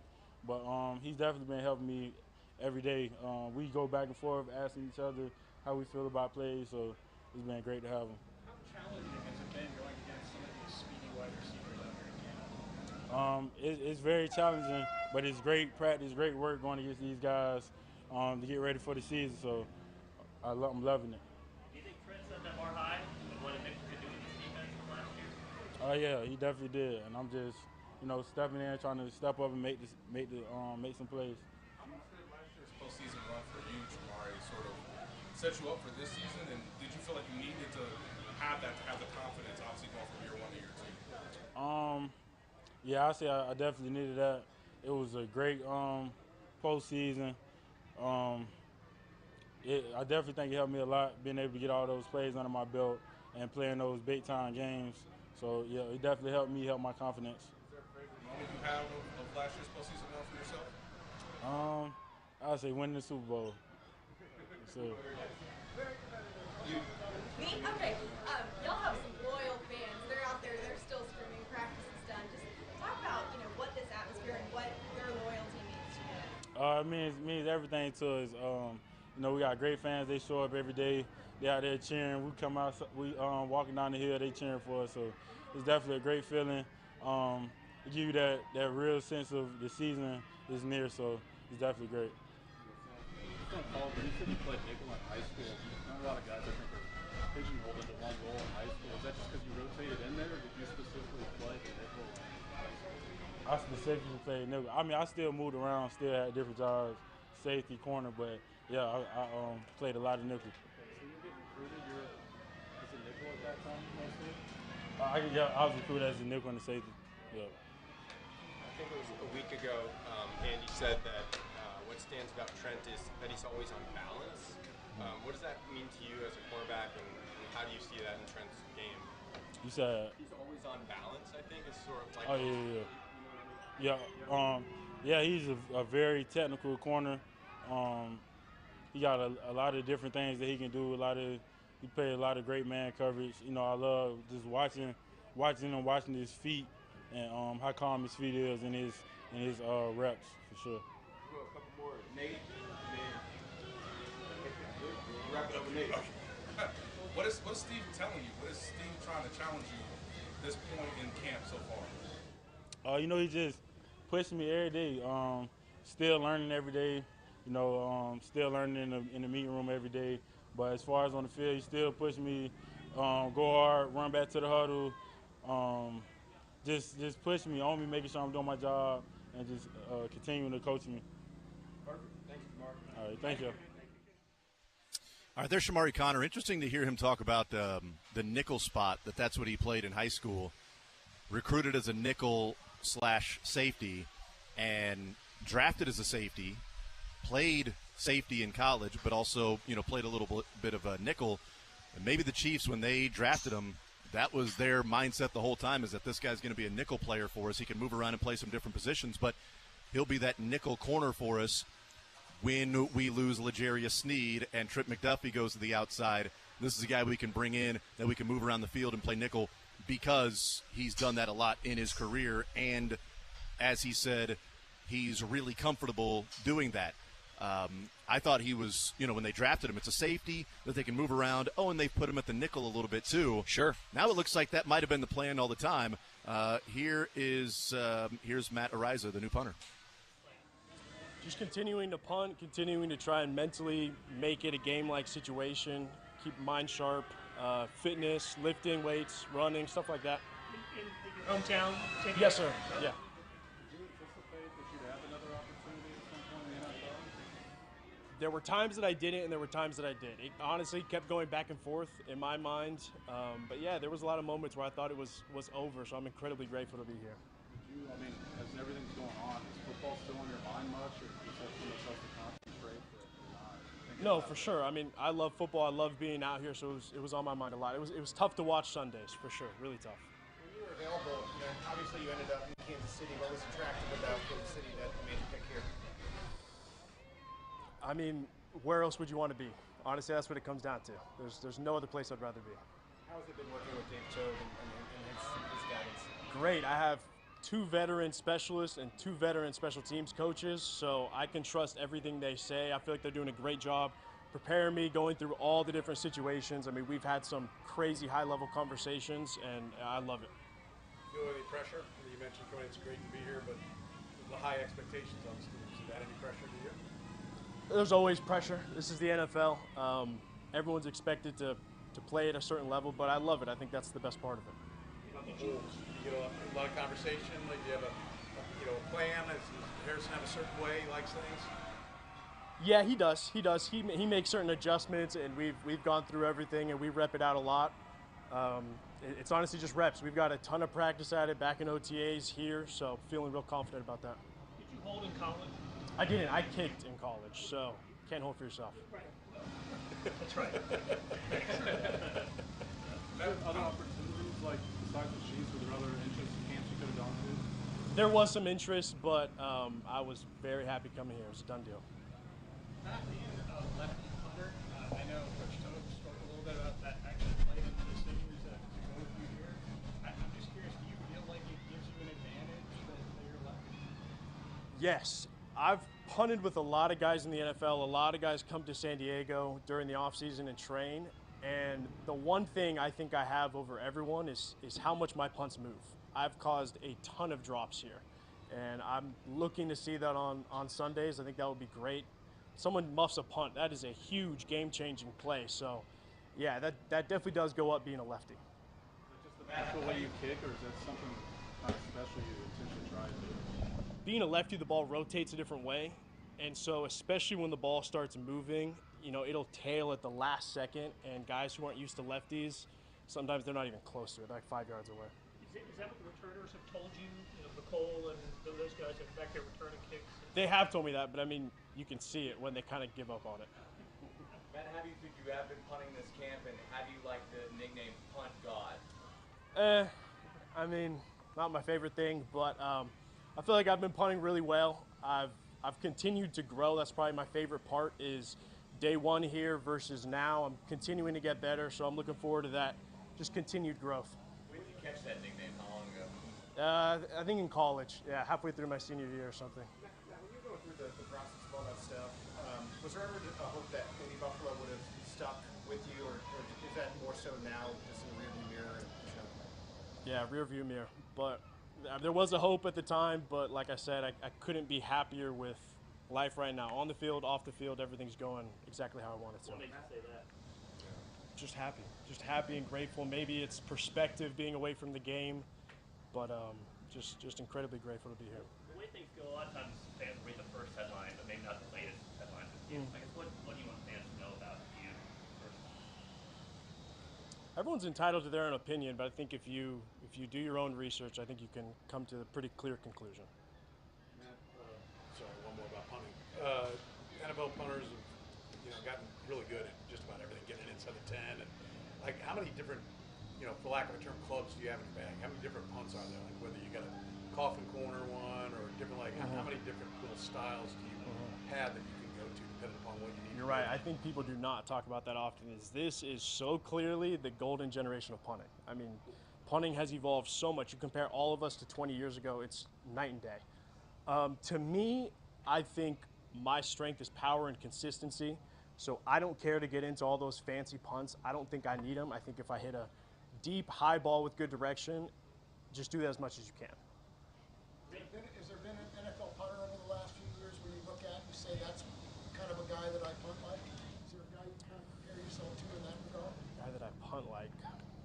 No, I think I take little bits from everyone, especially in college. I would watch a ton of film on the pros and compare their swings to mine. But at this point, I'm trying to be myself. There's not really anyone I compare myself to or try and copy. Matt, I don't know how much you visualize without a head, but Sunday you'll be in uniform. You'll be on an NFL field. What will that moment mean to you, and how much have you thought about that potential chance of showing your talent, obviously given the circumstances? It's going to be pretty surreal. Definitely going to take it all in. Like I said, just grateful for the opportunity and grateful to get back to that moment, because that's my favorite thing is being out there in a pressure situation, in a game with a rush, pads on, everything. I think that's when I'm at my best, so I can't wait to get back out there.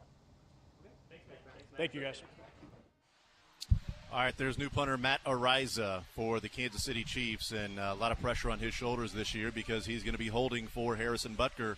And we know 2 years ago when Butker had the ankle injury, how that affected along with the holds of Tommy Townsend, and that became a common theme and a big talking point throughout the entire season was the holding, the mechanics, the operation from the snap to the hold to the kick, and that was an issue. Last year was not an issue. It was pretty damn perfect throughout most of the year. So we'll see what Matt Araiza. I don't think there's any questions about the punting aspect of it because he can do that. He's done it throughout college and in his short amount of time with the Buffalo Bills before being released and the circumstances surrounding that. And as he said there, people are entitled to their own opinion. But if you do the research, you'll come to a pretty clear conclusion. And we had that conversation when the Chiefs signed Matt Araiza to take over for Tommy Townsend. We'll take a timeout. We'll come back. We're hanging out at Topgolf. We will continue rolling more zone right after this.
newly renovated Top Golf, and they are also introducing the Sure Thing, a new golf club designed for beginners and those looking to improve their game. Created with Callaway engineers, and it increases the likelihood of hitting the ball solidly, experiencing the joy of a well-hit shot, and a larger club face for better control, 20-degree loft, and celebrating this Sure Thing club that they are introducing here at Top Golf. They are offering a free order of boneless chicken wings to every bay today while supplies last. And we are giving away 5 $100 Top Golf gift cards all afternoon. You can show up.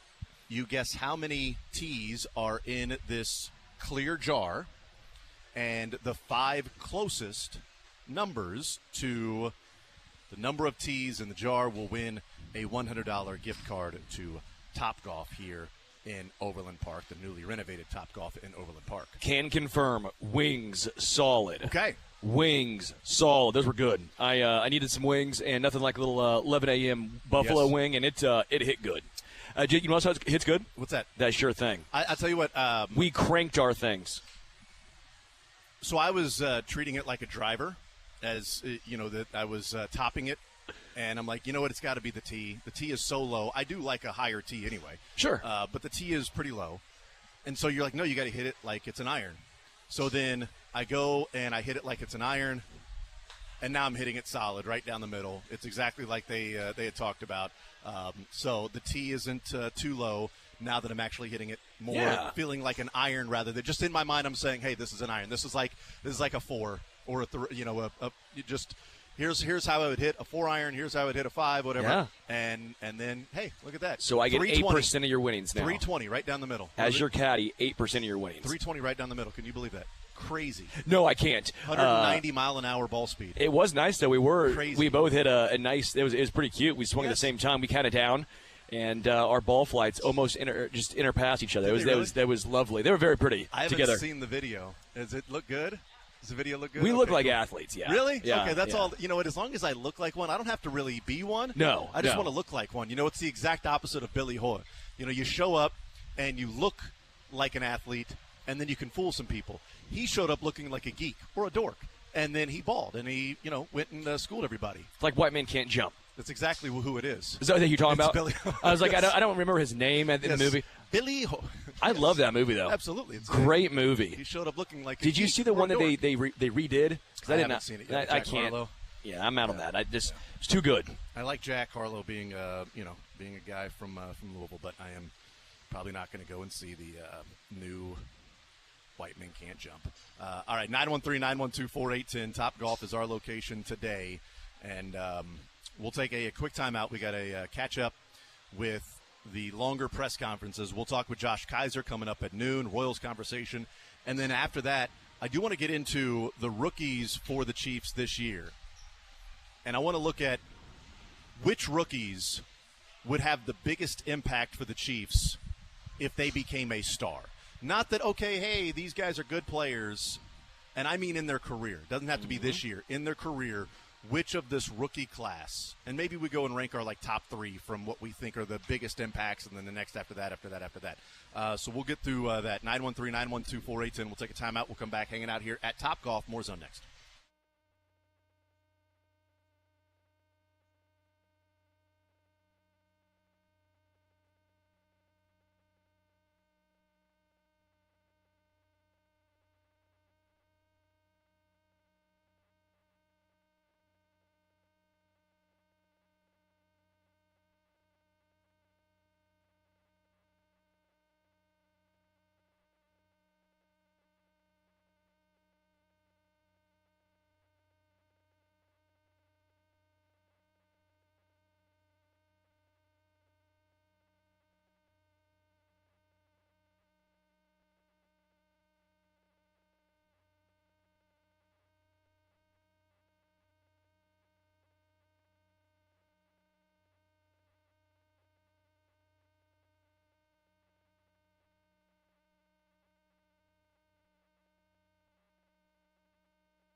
All right, wrapping up this hour, we'll talk with Josh Kaiser. We're going to do some Royals baseball on the other side of the break.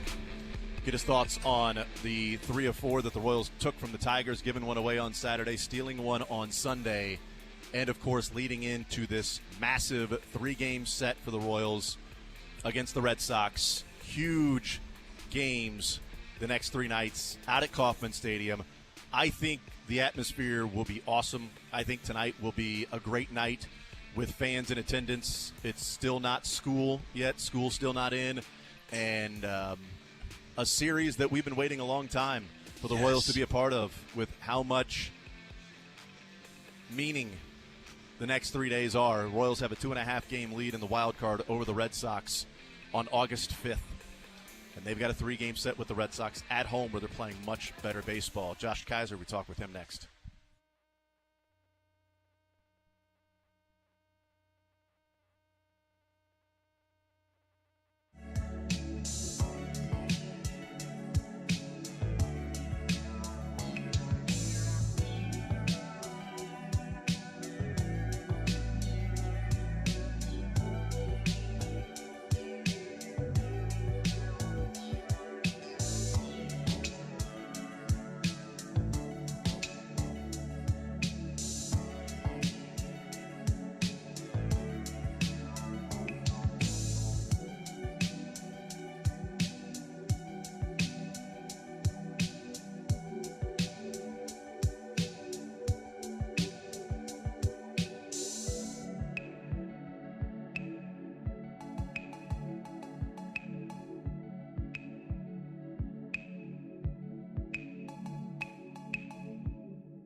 All right, we continue right here on Sports Radio 810 WHB, Monday edition of The Zone. Jason Anderson, Sterling Holmes, and Dylan Michaels heading up until 2 o'clock. We are hanging out at Topgolf today in Overland Park, newly renovated Topgolf, where they are introducing the Sure Thing, a new golf club designed for beginners and those looking to improve their game.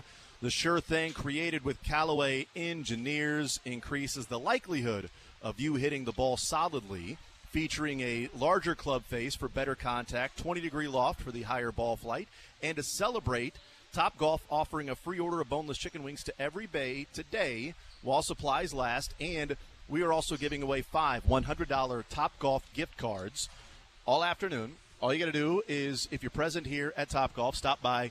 You just guess how many teas are in this jar. There's a bigger sort of mason jar, and you guess how many teas are in there. And the 5 closest to that number will win a $100 Topgolf gift card today. 913-912-4810. Let's bring in Josh Kaiser, One Royal Way podcast. We talk about the Royals' massive series tonight against the Red Sox. 3-game set starting tonight at Kauffman in a homestand. Josh, welcome into the show. How are you, sir? Doing great on a Monday. Happy to be here and talk baseball with you boys.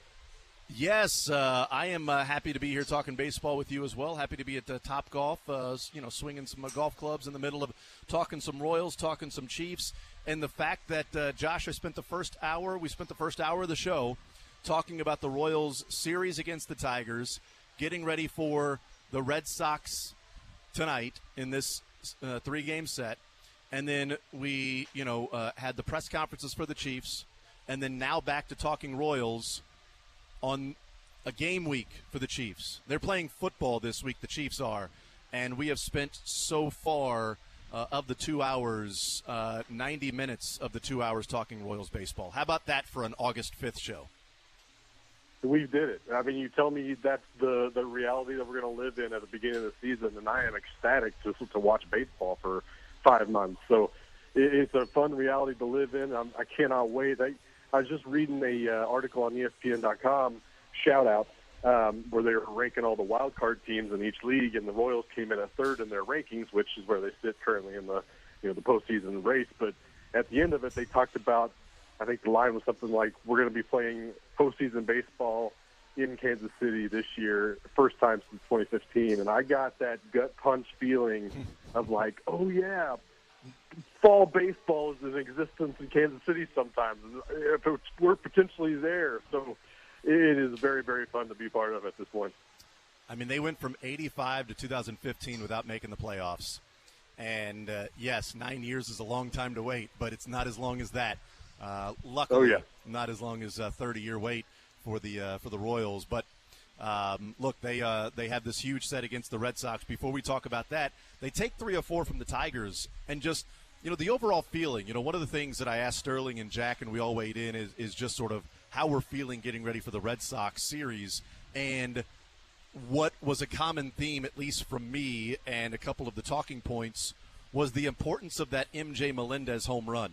Because if that's just a regular out, he gets under it and pops it up and hits it, to deep right field, and they get shut out and they lose. They give a game away on Saturday. They get shut out on Sunday.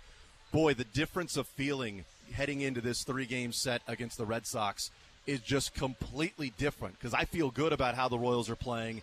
They could have swept the series. They also could have taken 3 or 4 in a different manner, winning on Saturday, losing on Sunday. They stole one, gave one away in those 2 games. But the importance of that MJ home run is pretty massive. How are you feeling heading into this Red Sox series, coming off 3 of 4 from Detroit and sweeping the White Sox? I mean, obviously pretty good. It seems like, I think Denny Matthews said something, I saw a quote from him during the game yesterday, that's the type of stuff that happens with the special teams in special years. And that's kind of what it feels like coming out of those games. So it is interesting. I kind of liken it to, as a Mizzou Tigers fan, I know you're going to appreciate that, but last year's run with the football team, there were so many moments where you're like, oh, that's Mizzou football. That's what it is. It's just the bad things are going to happen at the wrong times, and it's just going to be another one of those things. But it just kept not happening. So it just feels like in situations like that, it's still Detroit. It's still the Chicago White Sox last week. So you can only take it with a grain of salt. But they got to start proving that they can do these special moments, take it to the extra gear, against these better teams like the Boston Red Sox, really put them to bed and prove and put their plant their flag and get this done. The game yesterday, I mean, it was a frustrating game to watch because you're going up against an opener, and then you're facing guys who are rookies and first or second time out there on the mound, and they are just confusing the Royals' bats. And it was like, okay, is there a hangover from the night before? Giving that game away on Saturday, and MJ Melendez comes in and well, we're going to find out how many are in it now. Since the tees just fell out of that, if you heard that in the background, wow. That was the mason jar falling, You and think all the that, tees coming out. You better pick up every single tee, all right, because that throws off the whole thing. All right, the whole thing is thrown off, every single tee. Okay, I counted those. Wait a minute. No, I didn't. That's how you knew it was 362. Chaos ensuing. Yes, chaos here. But I think Alex is now walking around on the floor trying to find each and every tee. Because that's a big deal. You better be correct on that one because we know how many are in there. So they knew how many are in there before. So now if a couple get lost, now it changes. Oh, there was one more on the floor. Wow. Okay. I hope that dude wins. The guy that broke it wins. That'd be just what a come from behind victory for that guy. How many are in here? Whoops! Knocking it off. Oh, and then he's got Rain Man right behind him. 362. Yeah, definitely 362. All right, I'm going to go with 362. That's how many are in there. I lost my train of thought with that thing falling and crashing to the ground. It was terrifying. It was what, my train of thought or both? Your train of thought and that glass piece falling. It scared me, Josh. Okay, it rattled me for a second. Okay, I didn't know what was going on. When they recount those tees, it better be a sure thing. Wing. Nice job. Well done. Jason was Hunter Harvey right there. Yes, I got a little nervous there. There was a really loud noise, and it was the sound of a well-hit rocket to third base. This was the sound of that falling. But MJ Melendez's home run, and I think there's a couple of things with this. One, MJ Melendez had to come through and swing the bat, and he's been playing much better after that first, month and a half when he was just brutal. And a bat off the bench is certainly nice for MJ Melendez to be able to do that against a guy who might be a lefty that starts, but then they got a righty later on in the game. I think that's part of the Paul DeJong trade, and I wasn't a big fan of the Paul DeJong trade. And I love the fact that early on I'm wrong. I know it raises the floor of the team. He's better than Nick Lofton. My concern with the Paul DeJong trade was thinking that he was going to be the platoon with Michael Massey when Paul DeJong has a reverse split. He's better against righties than he is against lefties. And a lot of his home runs came in hitter-friendly parks where he's not playing at a home run hitter-friendly park for right-handers at Kauffman Stadium. All that being said, what it's done is it's created an opportunity to come off the bench with a couple of lefties if need be, whether that be Michael Massey or Adam Frazier or MJ Melendez in yesterday's game, so he can throw those guys out there, Matt Quattrero, and it extends the bench a little bit more because if Paul DeJong's not on the team, then, is MJ Melendez batting in that situation? Or is Adam Frazier batting in that situation? What have you? Or does MJ Melendez bat, in Adam Frazier's spot because Adam Frazier is then playing or something along those lines? I think just that little bit adds another element of strategy that at least Matt Quattrero can go to. It came through that time. It doesn't mean it's going to come through every time, but there are options there that seem to be a little bit better on the bench that Matt Quattrero can go to late in the game and at least try to have some sort of an answer for a game that you might be struggling in. Yeah, that's. Was it? Did he hang up on that you, us, Jason? Dylan? Is that us or him? Is that us? He's there. I'm going to find out. Hang on. Okay, so it was him. You never know when you're on remote. It's like, okay, can we not hear him? Is he burping? Are we burping? Is his phone going away? Are we going away? But apparently it's on that side. So. He's in the void somewhere. We don't know where, but he's somewhere in the void. Okay. All right. Well, you asked me that question. I'll pretend I'm Kaiser. Okay, he's going to call him back. Okay. You play the role of Josh Kaiser. Okay, yes. And the added element of having Paul DeJong on the team that allows them to then go a little bit deeper in their bench, and at least Matt Quattrero has options late in the game with guys that would have been starting on the game. Now they're coming off the bench. Yeah, Jason, that was a great question, by the way. That was phenomenal. Thank you. But it's huge because it bumps Nick Lofton down to AAA. It gives you more pop off the bench, which they did not have. Yeah, especially right, Josh. now you can also have MJ Melendez, who brings some pop off of the bench, who has come up big in some big-time moments before late in games. But maybe you don't want the consistency of him playing every day in left field. Well, now you have some options. Now you have two guys with pops off the bat. Adam Frazier gives you a professional bat almost every single time, right? He's not a great player, but he's a useful player, can play multiple positions, first, second, and third. Not only that, he'll give you some 10-pitch ABs. Sometimes can draw some clutch walks, as he did to get on base before Bobby Witt Jr. And then Dairon Blanco, for the most part, is relegated more or less to a special team role, which is stealing bases and maybe the occasional left field. Yeah, Josh, that was a great answer. I thought you know, there were some really good points you brought up. Let's bring in Josh Kaiser back into the conversation. Josh, what say you to the answer / question / commentary about the extended bench that, you know, you can go to a guy as a pinch hitter in the ninth inning that typically would be starting for you because of an addition of Paul DeYoung and that sort of extended bench now that Matt Quatraro has and some other buttons to push? Yeah, first off, shout out to Josh. Great job, Josh. You did a great job. Thank you, Josh. So I really appreciate you, Josh. that, Josh. Great, Josh.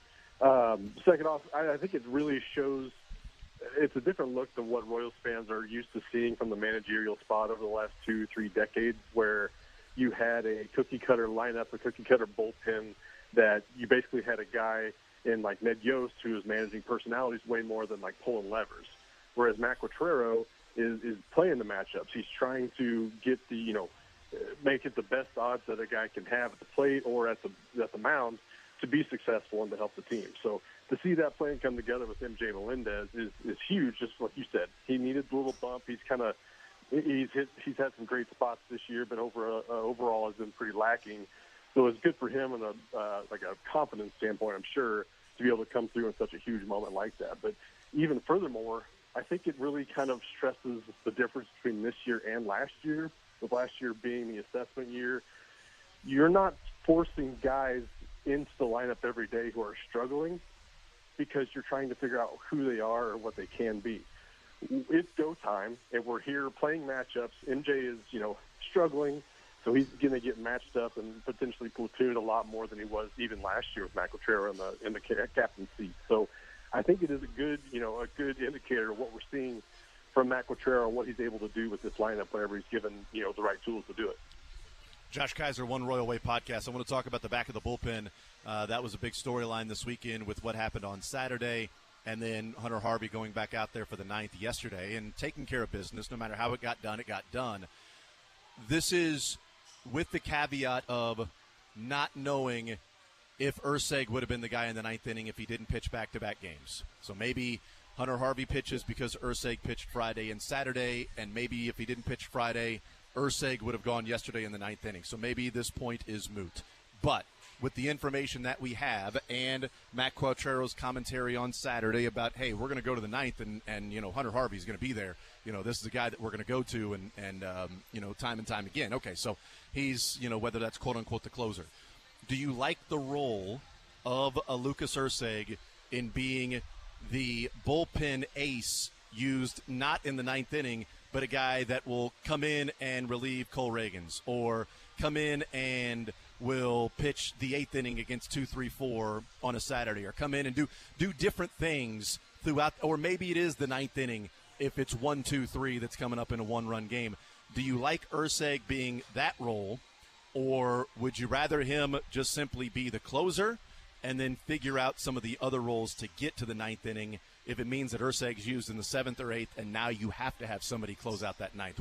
Where would you like to see Urseg utilized by Matt Quatraro? I mean, to be honest, it's kind of a new concept to do it that way, to do like the ace in the bullpen, because everybody's so used to the highest leverage situations being in the ninth, therefore a closer's labeled, and you kind of expect him to be the guy in the bullpen. Whereas at this point, I'm fine either way. Obviously, with the the reputation of what a closer is and what it has been, it makes sense that Urseg, being probably the best reliever in the bullpen, gets that spot. But at the same time, you talk about situations and leverage kind of being a fluid situation, the build-up and, living up to the moment. He doesn't really have the experience yet as a pitcher to be able to go back with experience too much. So I do like the situation that they're kind of using Urseg as the ace a little bit more. But at the end of the day, it doesn't matter who is in and what situation. They got to get out no matter who it is. So if it's Hunter Harvey getting the ninth and Urseg is the eighth, or Hunter Harvey is the strikeout guy that when you need it, and Urseg is the closer, or maybe it's a left-handed heavy ninth 1, 2, 3 coming up, and you give it to Sam Long, Chris Bubich, or even Angel Zerpa at that point, it doesn't really matter because the job is the job, and it's always about getting out. So the label is fine, and it's kind of like a nice little stuffed animal for all the parents out there. It makes us feel safe and kind of helps us cope with things. But they're labels at the end of the day. It doesn't mean anything. Yeah, I'm fascinated. I'm interested and curious about Urseg being utilized in this way. The ninth inning is different, but it also then goes to Hunter Harvey needs to do his job. Because if Hunter Harvey can do that job and can be a guy that takes care of business in the ninth, the Royals bullpen becomes, instead of a liability, it becomes a strength. That you've got a guy, an ace in the hole, essentially, in Urseg, that, hey, you know what, the eighth inning is 2-3-4. We're pitching Urseg in the eighth inning here. We're not going to we're not going to pitch Hunter Harvey. We're going to pitch Urseg because this is a higher leverage situation. The ninth inning is different, though. It is a different beast. It's a different animal. It's a different mentality and a different pressure situation. Hunter Harvey has been really good the last couple of years and was really good at the beginning of this year. Is he going into a slump that, this is going to last the rest of the year, that he's just not pitching well? Is it a confidence thing? Because if he can get back to pitching like he did in 23 and 22 when he had a sub-3 ERA and last year a sub-1 whip, and more strikeouts to innings pitched and had 10 saves in the bullpen for the Nationals, like if he can be closer to that guy, then I'm fine if he's pitching in the ninth inning. But if he can't get it done and the Royals have Urseg come through in the seventh or the eighth and they get to the ninth and lose that game, then him doing that in the seventh and the eighth doesn't mean a whole lot. It just means that they lost that game. So somehow it feels like a worse loss if the save is blown in the ninth rather than the eighth or the seventh. And maybe that's from a fan perspective, and maybe Matt Quatraro doesn't care because a loss is a loss, but it feels so much more heartbreaking when you blow a save in the ninth and lose the game than, you got a blown save because you pitched in the eighth. I mean, you're talking about the same situation in that you only need 3 outs as opposed to 6 or 9. So I think statistically and mathematically speaking, it also hurts quite a bit as well. So that's probably why it feels you're just right there at the finish line. You just got to finish it out, and that's probably why it's so magnified. But at the end of the day, yeah, it's all about getting out no matter who you are, who you're facing, and where you're pitching at. So I agree that Hunter Harvey is an absolute weapon that they don't have much of in that bullpen prior to the trade. At the same time, I keep going back to the hard hit rate that he has, and it's always going to be a thing. And that he throws hard. The fastball shape isn't deceptive by any means. He's going to have to get creative on how he uses it and strategic with how he uses it. But he's going to get hit no matter what, I think. He's either going to strike a guy out or a guy's going to hit it to the warning track. And I think that's just how I am processing every time I see Hunter Harvey coming in a high-leverage situation, regardless of what inning it is. So that's probably just something we need to get used to, especially this year. Maybe things change a little bit in the offseason. They can help out with the slider a little bit, kind of give them a few more tools to work with to be able to generate a little bit weaker contact. But I just think the hard hit rate is always going to be a factor, and if it's the case, then it's always going to be a wild ride with Hunter Harvey. Yeah, and maybe it's, again, if the ace role is he will be pitching the highest leverage situation, again, that may be the ninth. And I would really be curious if Quatraro approaches it that way, that, hey, Hunter Harvey, you're a closer in most situations, but Urseg is going to pitch the ninth if that's the most important inning. If we get to the ninth inning and it's 1-2-3 leading off and it's a 1-run lead and Urseg hasn't pitched yet, well, then he's going to go out there and pitch. If he's already pitched and then Hunter Harvey, you'll be the ninth inning guy.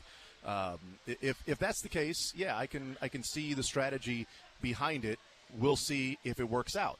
Or if Hunter Harvey doesn't come through a number of times moving forward, if Quattrero just simply is forced to make the move like he was with Will Smith to MacArthur, that, there's, all right, he can't be the closer anymore. It's got to be MacArthur. And MacArthur was fine for a good period of time. He's not that anymore. He needs to be sent down, figure out whatever's going on, because he can't really pitch in leverage situations. And I know that wasn't the – here's the thing. Like, Josh, were people frustrated with MacArthur on Saturday night? But it's like Quattrero can't go to him in leverage situations. And it's like, well, kind of he didn't, because it was Urseg and then Harvey and then Bubic, and it was like, he was the fourth option of, a leverage situation. Like, Quattrero showing you with those are three guys that were not on this team a month ago in the bullpen, in Bubic, Urseg, and Harvey. Like, those three guys were not on the team, and they have all moved ahead of MacArthur. It's just, hey, you know what? Harvey couldn't get it done, and Bubic, I guess, couldn't get it done, although he gets the save in a normal situation. He gave up the run. It's a blown save because of the ghost runner. He got 3 outs and a single. The single just happened to score the ghost runner, so therefore it was a blown save, which is, I feel like should be an asterisk blown save for Bubic, but whatever. Like, MacArthur's not a guy they're going to in high leverage situations. He's a guy they're going to when, hey, we need somebody out of the bullpen in this situation, and we've already had 5 guys pitch. So here you go, MacArthur, go get it done. And I haven't looked at it, but I did think it was a little bit curious that I can't remember the Zerpa situation, but I think that's also a possibility that he could have left MacArthur on the depth chart as well. So, yeah, it is a fall from grace for sure, considering the end of the year that MacArthur had last year. But at the same time, like, I don't know what a trip down to Omaha would do for him at this point. It's something he's going to have to get figured out on a higher level to see what plays and what doesn't. And again, I don't know about the options that are better than him in Omaha right now. There is a few guys. Jonathan Bowen's been working out of the bullpen pretty effectively. Evan Sisk has kind of had a pretty solid year so far, but he's not on the 40-man. There's still like Carlos Hernandez, Will Klein. But who knows? Or I guess Will Klein's not there anymore. Just taking him for granted anymore. But I just wonder about the better options down in Omaha, and if MacArthur is just something that he just needs a couple things to kind of tweak. I've noticed that his movement is down a little bit from where it was last year on all pitches in both directions, both horizontal and vertically. So he's straightening out a little bit too much. I think he's walking way too many guys, even though he's not. He is living in the zone pretty consistently, but it just seems like he's walking a lot of dudes lately. But, yeah, he's got to get something figured out. I plan to dive in a little bit further on him before we record this week. But James MacArthur is not the answer right now, and hopefully they can get it figured out.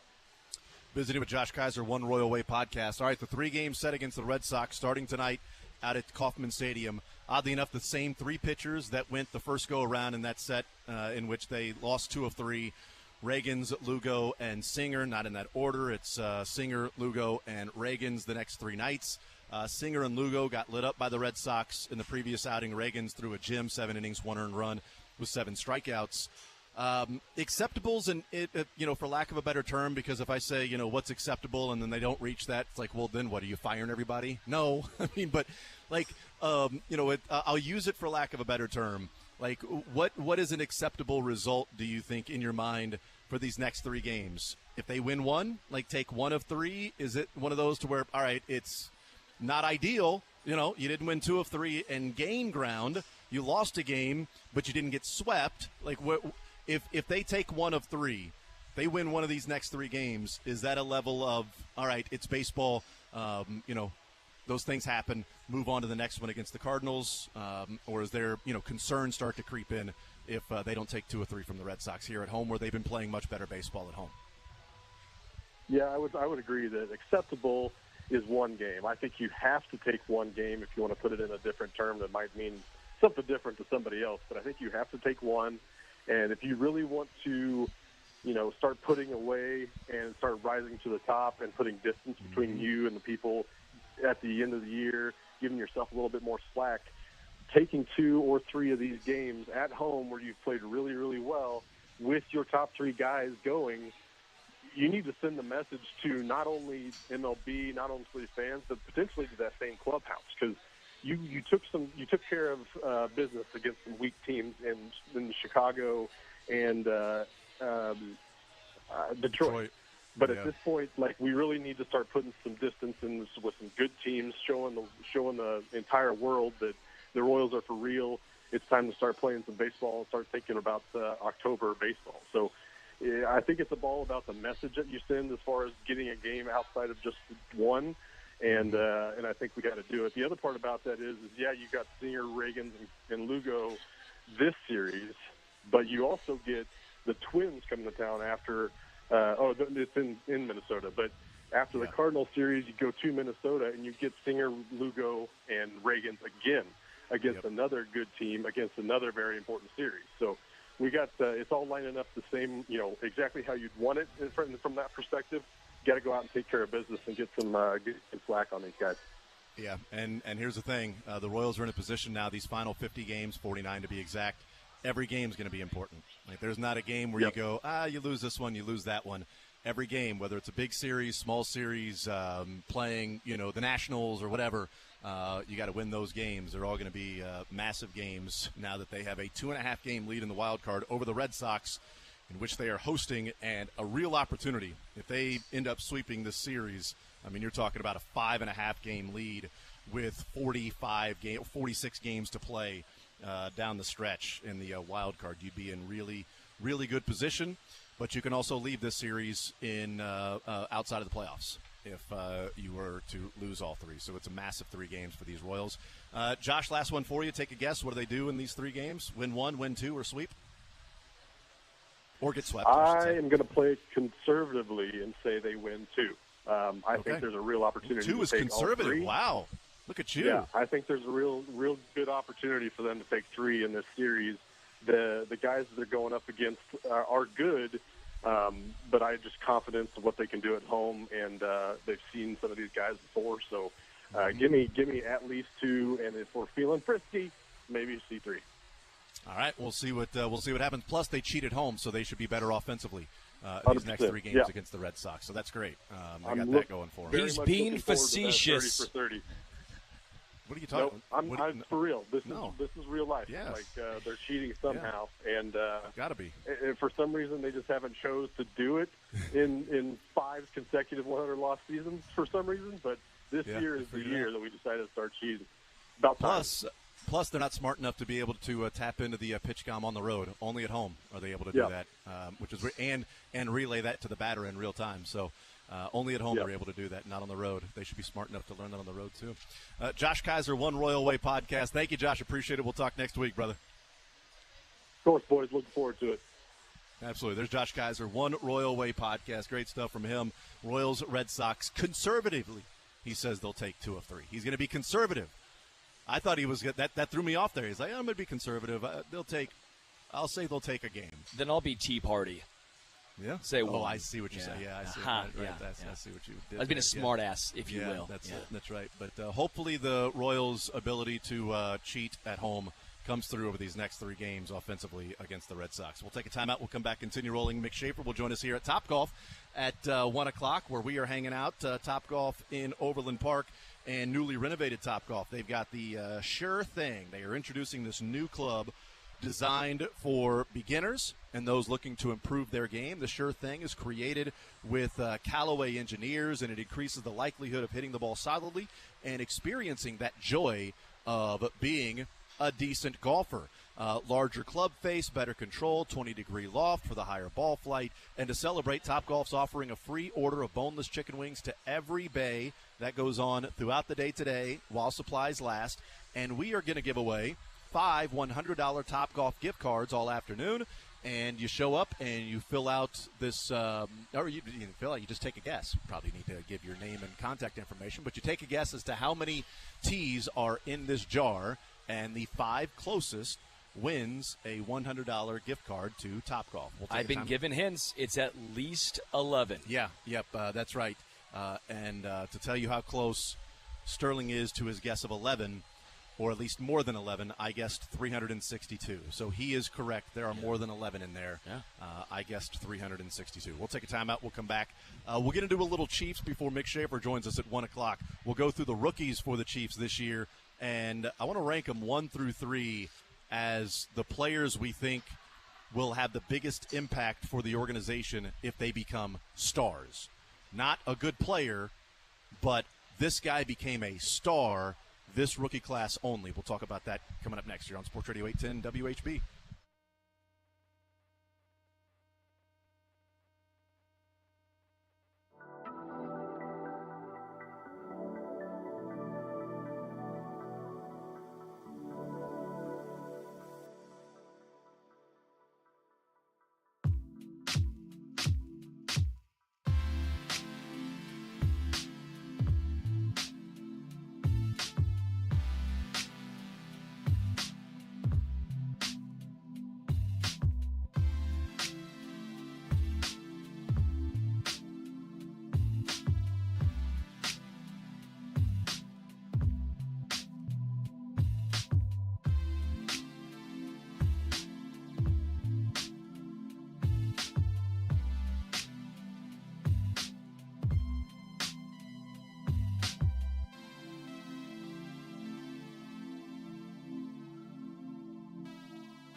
All right, we continue right here on Sports Radio 810 WHB, hanging out at Top Golf, Overland Park, newly renovated Top Golf in Overland Park.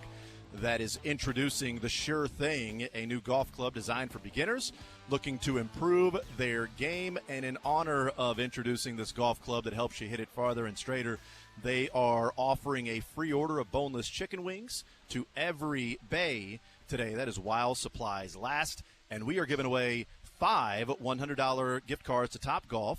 And all you got to do is come down here and then fill out this registration form, or just name and contact information, but you are guessing how many tees are in this clear jar, and the 5 closest to the number of tees that are there in the jar will win a $100 gift card to Topgolf. So you don't even have to be the closest. You just have to be in the top 5 of closest. You just can't be the 6th closest, because then you win nothing. Top 5 will win a $100 gift card of the closest in guessing how many pins are in that jar. It's like the Olympics with the 100-meter finish. Right. It's just big. I feel so bad for the guy that got 4th, because you're like, dude, you're right there. Did you see the photo where it said fastest man in the world? Yes. Didn't medal. Didn't medal, and you're like, that is point. I mean, thousandths of a second from being on the podium, not being on the podium, and being the, quote, fastest man in the world. The Noah Lyles right collarbone that came through for him, that collarbone sticking out just a little bit as he's leaning over the perfect lean at the finish line. It's awesome, man. And that collarbone gets him the win, because it's not the foot or the head, it is the torso, so sort of the shoulders down. Obviously not foot, but shoulders down. Correct. To waist area, and the first one across the line there. And, man, what an amazing race that was. We'll talk a little bit more about that coming up in the 1 o'clock hour. All right, so the Chiefs rookies, as they go through training camp and get ready for their first preseason game on Saturday, I wanted to go through and see, with the guys that are on this team as rookies, who would make the biggest impact, do we think, if they became a star, not just a good player. Like, all right, this guy has become a star, and boy, they have something in him, and second contract worthy. So I wanted to rank the top 3. When you're asking this, do you mean this particular year? Nope, just in their career. In their career. In their career. Yep, in their career. So it would have to be before their second contract, obviously. Agreed. So the next couple of years, maybe next year, they really blossom into all right. Like Trent McDuffie, we knew was good his rookie year, was injured last year. All-pro. Yes, I get what you're. Yep. So Rashee Rice, did he almost qualify for that, even though he was a rookie? We'll see this year. Okay. We'll see this year. I think Creed Humphrey. Creed Trey Humphrey. Smith. I mean, yeah, I think those guys have become stars to a degree. Like, I think Trey Smith is really good. I don't know that he's a quote-unquote star. We'll see this offseason. If he becomes, the most coveted guard and is making $22 million per year, well, then, yeah, we could certainly say that. But Creed Humphrey is going to be the highest-paid center, is widely viewed as the best center in the NFL. Not a top 100 player, though. Neither is Trent McDuffie or L'Jarius Sneed or anybody else on the Chiefs. Jalen Johnson, who was second-team All-Pro corner for the Bears. Yeah. Besides Mahomes, Kelsey, and Jones, the only players that are in the top 100. But whatever, that we can get into that. Got to get Aaron Rodgers 4 snaps in there. Any chance you can get 4 snaps in there, you got to do it. Sure. All right, so let's go through. I want to start with number 1. I don't want to go 3 to 1. Why do you do this? 3 to 1 is way more fun. It's not. Because I think it eliminates then who's at number 1 when you go 3 and 2. The build-up is lost. It's like second runner-up, then you know who already won at number 1. So let's go through number 1. My number 1 player that I think would make the biggest impact for this organization moving forward, if they became a star, is Kingsley Suamataia. That's my number 1 player, is Kingsley. And the reason I went Kingsley over the other players is because they have been looking for that guy at left tackle for a while. They tried to get Trent Williams from the San Francisco 49ers. He decided to stay in San Francisco. They traded for Orlando Brown. It was good for a couple of years, and then they've moved on. Donovan Smith for a year placeholder, all right. But if they could find that position and shore up that aspect of it, and be done with trying to look for the left tackle, because if he becomes just an okay player and is just generic, they're going to be looking for a left tackle again. So, to me, it's left tackle. If he becomes a star, that means a ton for this organization, and he would be worth paying that money to the left tackle because they were trying to pay that to Trent Williams a number of years ago, and I think they would do that with Kingsley. And hopefully, if he becomes a star, you found your left tackle for the next 6, 7, 8 years, and that is one less thing to worry about for the Chiefs. Sterling, what's your number one? That's the correct answer. Cool. It's Kingsley. That's the I got it right. Cool. No, I think there actually is a correct answer. Most of this, I think, is opinion based. But I think if we're being real, like even just going through just all the numbers, just everything in general, it's Kingsley. Plus, if he's this good as a rookie or second-year player, what makes it even more impactful is you have him on a rookie contract. Yeah. And you're saving how much money year over year based on that position. By the time it's time to pay him his second contract, well, Juwan Taylor's off the books, Joe Tooney, whatever he gets extended or not, he'll be off the books. So for me, it's Kingsley, and it's not even a question. If he turns into a Pro Bowl caliber player, I think the Chiefs will do as you're alluding to as well. They'll pay him that second contract. I would just be so damn excited if he turns into what I think we believe hopefully he could turn into. Yeah. Dylan, what's your number one? Is it Kingsley? You gave the little ding sound, but is that because you're in agreement? I am in agreement with that, and no bias, but I do think you're right in the sense that they have really tried to replace that position for a long time. And if he did, it would not only be a long term for at least 4 or 5 years, but it's cheap as well, like very cheap with rookie deals versus actually paying a left tackle that is a franchise left tackle. Yeah, and it is interesting. Like they've been looking to replace Eric Fisher, and they have won a Super Bowl with Eric Fisher, Orlando Brown, and Donovan Smith. So their 3 Super Bowls are 3 different starting left tackles. So maybe that hurts the argument, but also, their 3 Super Bowls, they've replaced wide receivers, and they've had turnover in that particular element. They've had turnover in the secondary, et cetera. So I think Kingsley number one, just to have the answer there moving forward, and you don't have to look for and you can transfer the money you're paying to Juwan Taylor when Kingsley's second contract would be up. You're paying Juwan Taylor all that money, and then you pay Kingsley, and you find a different right tackle than Juwan Taylor. All right, let's go to number 2. Dylan, Sterling, either one of you want to lead off with your second most impactful player for the Chiefs, rookie, if they become a star? Dylan, you or me, pal? You choose. I don't care. Either way. I mean, I was going to go Jaden Hicks just because of the way that the safety position is lining up, and with Justin Reed coming to the end of his contract and all of the questions as far as the slot corner position. If Jaden Hicks is a guy, then you have him and Cook to replace Justin Reed in the future without having to worry about maybe moving Chamari Connor back into a safety position. You can leave him at the slot and then have McDuffie on the outside. So I would say that Hicks slightly before Worthy, just because we know that Mahomes can do a lot with less with receivers versus the defense in that safety position. Because we've seen, when Justin Reed is not out there, and it's not as great. It's not the worst. It's not Dan Sorensen, but it's definitely not Justin Reed. So I think the Jaden Hicks would be 2. Yeah, I can talk about that a little later in regards to Hicks. I don't disagree with all your reasoning. I think your reasoning's sound. I just don't find safety as a valuable position. I think it's more easily replaceable. Just my 2 cents, so I can get that a little later on. But my number 2, I'll go Jared Wiley. You son of a gun. I figured you were going to go that way. That was my number 2. Yeah, and the reason being is the Chiefs at least have a wide receiver in Rashee Rice. When Travis Kelce retires, Noah Gray's fine. They don't have like a legit tight end.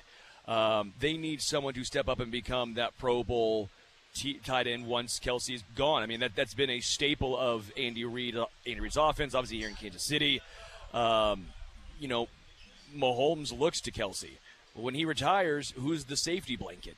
Hopefully it's another tight end, right? You would like to have someone who can get open over the middle. We're hoping that's Jared Wiley. I'm not saying he's Travis Kelce. If you listen to me. We don't know what he'll be, but if in this scenario he becomes a star. Yes, in this scenario, if he becomes a star, then that would be the second most impactful situation for Kansas City. And I know it's a little funny that I said safety's not super important, so I went with another position that the market just not quite caught up to other positions, obviously, in tight end. But I just don't think there's many game-changing, all-pro, Pro Bowl-style tight ends in football right now, so the Chiefs get one. Obviously, post-Kelce, that's massive. Even if he does it this year or next year and Kelce's still playing, you get some of the snaps, wear and tear away from him, plus 12 personnel would just be electric. So my number 2 is Jared Wiley as well, and a lot of the same reasons that you used there. I mean, look, they've won 3 Super Bowls. They've had different wide receivers. They've had different guys in the secondary. They've had different left tackles too. But Kelsey's been there for all 3, and he is such a huge difference maker in the middle of the field, security blanket, understanding what Patrick Mahomes wants. Like, that combination is one of the greatest quarterback, receiver, weapon combinations in the history of the game. Montana, Rice, Brady, Gronk, Aikman, Irvin, Mahomes, Kelsey, like in whatever order. Like, I'd put him up at or near the top, but, that's watching him every single game. Sure. Jared Wiley, if he were to become that star, you transition from somebody that there is a clear question as to what they do after Travis Kelsey. We didn't know what they would do and look like after Tyreek Hill. Yeah. But they still had Kelsey. And we know what they looked like after Tyreek Hill. They won 2 Super Bowls. But we have no idea what they would look like after Hill and Kelsey. And if Wiley were to become a star to take over that role, and you go, you know what? He's not Kelsey, but he's a weapon, and he's a Pro Bowler, and his second contract would be the cheapest of Kingsley or especially Xavier Worthy. Yeah. His second I think that's the value that people are seeing more and more in the game, is that wide receiver contracts that are exploding. In 4 years, if Jared Wiley is a star and they give him a second contract, what's that, $20 million per year? As opposed to what Xavier Worthy, if he's a star in 4 years, might be 34 or $35 million per year. Because it's 35 inflation. right now. It's 35 right now with Justin Jefferson. So in 4 years, what's that going to be for a wide receiver? Is it going to be $36, $37 million if Xavier Worthy is a star and he's next up? Yeah. Jared Wiley taking over for Kelsey and being a quote-unquote more affordable weapon as a tight end, and Andy Reid's love of using tight ends, then, yeah, I think Jared Wiley would be the second most impactful player. And I could make a case that he would be the most impactful player on the rookies if he became a star, of what it would mean to the organization because of the value you get by paying a top-end tight end that's a difference maker versus paying a top-end wide receiver that's a difference maker. It's as much as $15 million per year. Sure. I mean, it's absolutely massive. And my third was, well, you can go first on third now, Sterling. Xavier Worthy. Mine's Xavier Worthy. Yeah. I think Dylan even alluded to his being Xavier Worthy earlier as well. Just wide receiver, Yep. but again, you know what the market's going to be. It's going to be, And you have him for 5 years. You have him for 5, so and four at least, and then that maybe was 5. My breakdown in this was more or less just you had him as a rookie for 5 years. It wasn't even second contract. As much as I would like to see that, we just don't know. I don't think we're ever going to see a wide receiver getting paid Tyreek Hill money. But again, we don't know what's going to look like post Kelsey. Post Kelsey, post Chris Jones. I mean, again, who's that number 2? Maybe it is Worthy.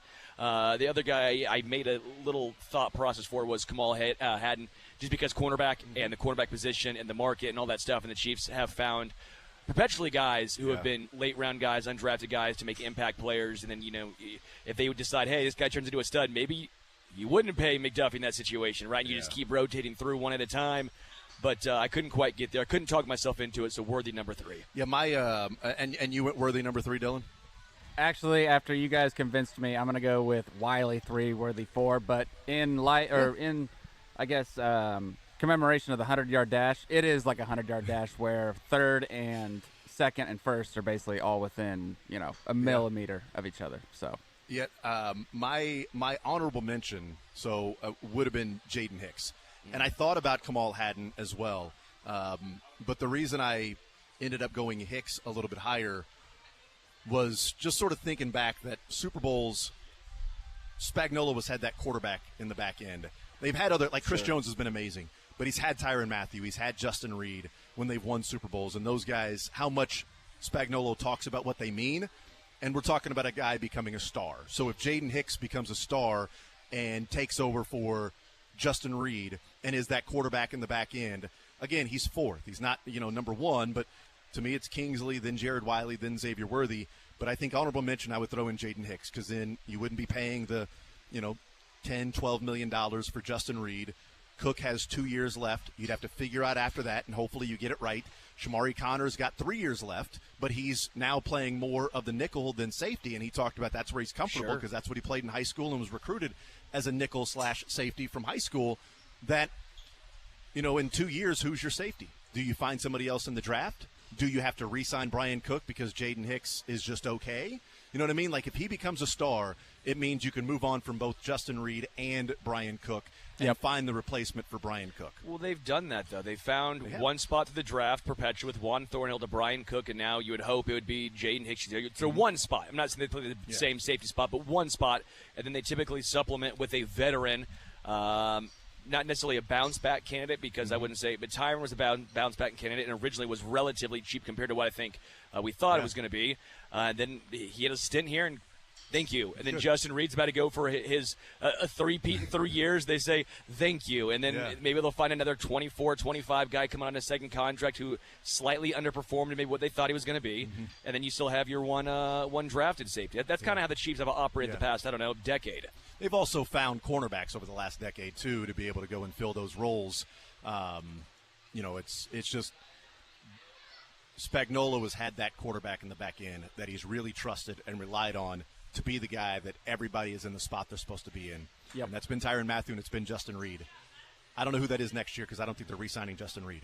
If Brian Cook regresses this year and Jaden Hicks isn't that good, are they forced to then re-sign Justin Reed and pay money there that maybe they aren't budgeting for that specific spot that they're hoping that they can move on? The thing with Reed is, too, he's younger than he looks. Yeah. Or younger than I think you think he is. He turned 27, so he wasn't Tyrann Mathieu's age, but still, they didn't do it with Juan Thornhill, and I don't know. I don't think they're going to do it with Justin Reed either, and that's why my honorable mention would be Jaden Hicks. But it's Kingsley, it's Jared Wiley, number 2, Xavier, number 3 for me, and then honorable mention Jaden Hicks. We'll take a timeout. We'll come back, wrap up this. Sorry, Dylan, were you going to say something? Oh, I was just going to say. Besides break. Jaden Hicks also, I feel like, replaces the fear factor of going across the middle, just like Justin Reed has, where he's still kind of not an old school guy, but he's not just letting anyone run across the middle without his presence being felt. So I think Jaden Hicks has a little bit of that quality as well. Yeah, no, I like that. All right, we'll take a timeout. We'll come back. We'll continue rolling along. We'll talk with Mick Schaefer at 1 o'clock. More Zone right after this.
newly renovated Topgolf in Overland Park. They are introducing the Sure Thing, a new golf club designed for beginners and those looking to just improve their game, have a little bit more fun here at Topgolf. The Sure Thing, created with Callaway engineers, and increases the likelihood of hitting the ball solidly and to experience a more enjoyable round. And to celebrate the Sure Thing, Topgolf offering a free order of boneless chicken wings to every bay. That goes on all day today while supplies last. And we are giving away 5 $100 Topgolf gift cards. So you come up here, you fill out the registration form, and guess how many teas are in this jar. And the 5 closest to the number of teas in the jar will win the $100 gift card. We'll guess how many Mick Schaefer show up next. I'm going to guess 1.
All right, hanging out here on a Monday. It is hanging out at Top Golf. Jason Anderson with you, Sterling Holmes, Mick Schaefer, KSHP 41 Sports Director here at Top Golf. Dylan back in the studio. We are hanging out at the newly renovated Top Golf.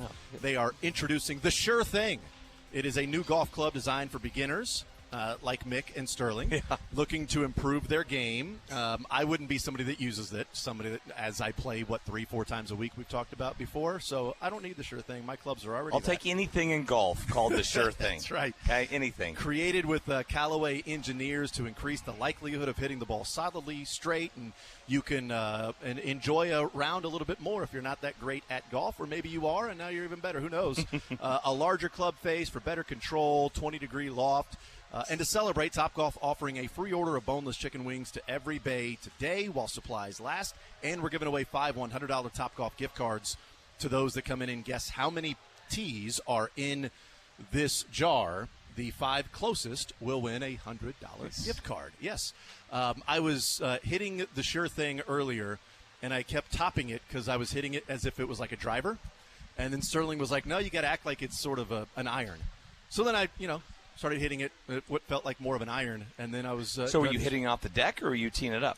I was teeing it up, but I was still topping it, even with teeing it up, and it was like I don't know why. So you're probably hitting more up on it instead of down. And so then I'm like, okay, well now I'm going to treat it like an iron, and boom, all right, now it's hitting straight, and I haven't hooked one or sliced one, and I slice my driver all the time. Yeah, like it's I told Sterling I don't touch my driver. I'll have one morning ball within a round. Like, all right, I get one breakfast ball, one drive, breakfast ball. Yeah, that's what it's called. I get one drive with my driver. That's an automatic mulligan if it sucks. Okay, right. Automatic mulligan. All and right, then there it knows it's going back in the bag for the rest of the round. Yep, there it goes. Slice back in the bag. Not touching it again, but I get another one, guys. There we go. That's the one that we talked about. It's called temptation, because then you do the same thing next round. You're like, I know it's bad for me. I'm still going to try. I just want to try it one time just to see. I want to let the big dog eat. By the way, that advice he gave you was $100. So whenever you want to, just Venmo me, cash, check, anything works. Okay, well, so now you're only down 900 with the advice that I gave you. So I was up 1,000. Really, that was just life advice that I had been giving you all the time. I can tell he's been buckling about his game out here. Big buckler you are. He has. What's a buckler? That's short for swashbuckler. Swashbuckler. You're like the hero of every story you tell. Yeah, that's right. Not really. You've been buckling the whole time. Like, I don't like regular golf bucklers. He's out here at Top Golf buckling. That thing was torched. What was torched? That hybrid I hit. When? How far did you hit that thing? 246. 246 carry on that. Was that man. true? What was your ball speed? Even though it's only 210 to the net? It wasn't carry. It shows you up Yeah, there. it does. It shows you I up wasn't there. lying to you. God, It it's wasn't carry. torch, man. What was your ball speed? I don't know. It was a lot. Yeah, man. A lot. Sturdy. Jeez. It was strong to quite You know strong. I do this just to mess with you, right? Like, No, I I don't think give you a hoot do nor it a to mess holler. with everybody. I'm not even a good golfer. You're a 12. You're fine. Yeah, I'm right? fine. I'm fine. What's crazy, because every shot I hear about, it's amazing. No, you don't. Every outing I hear about is amazing. Every hole's amazing. No, I get a lot of hosels. Yeah, but you don't tell those stories. Oh, I tell them. The boys know about the hosels. The boys know about the hosels. Butterfinger knows about the hosels. They know about the hosels. Kit Kat and Twix. They know about the hosels for sure. Are those your friends' names? Yeah. No, Butterfinger? but he got it from Lebo, and Lebo started just calling people random names. Yeah. Oh, okay. And then he stole that from Lebo. I stole the now- Butterfinger, but now I've included other Kit Kat. Yeah, Kit Kat and Twix. I don't know. The Baby Ruth, is he out there too? Just swinging away. Mr. Goodbar is. That's right. Yes, he's the first. That's my pick. go-to. He's the first. Pick. But I haven't been out here since they renovated. I like got the lane that sends the ball out now. Before, sometimes it would get bouncy and bounce off the mat. So That's it's nice. good. Yep. Cool spot today, and cool in the fact that we are in the shade right now. Which you're coming from training camp, although it's sunny out there, but.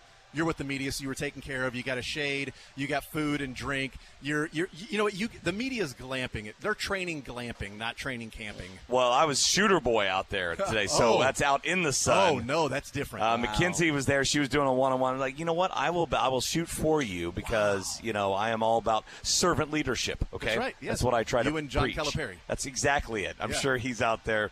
Filling the water. Oh, more peas? That story, right? That's You his would motto, like more is peas? servant leadership. Servant leadership. Yes. Which is a good motto. I just bet he does not practice it.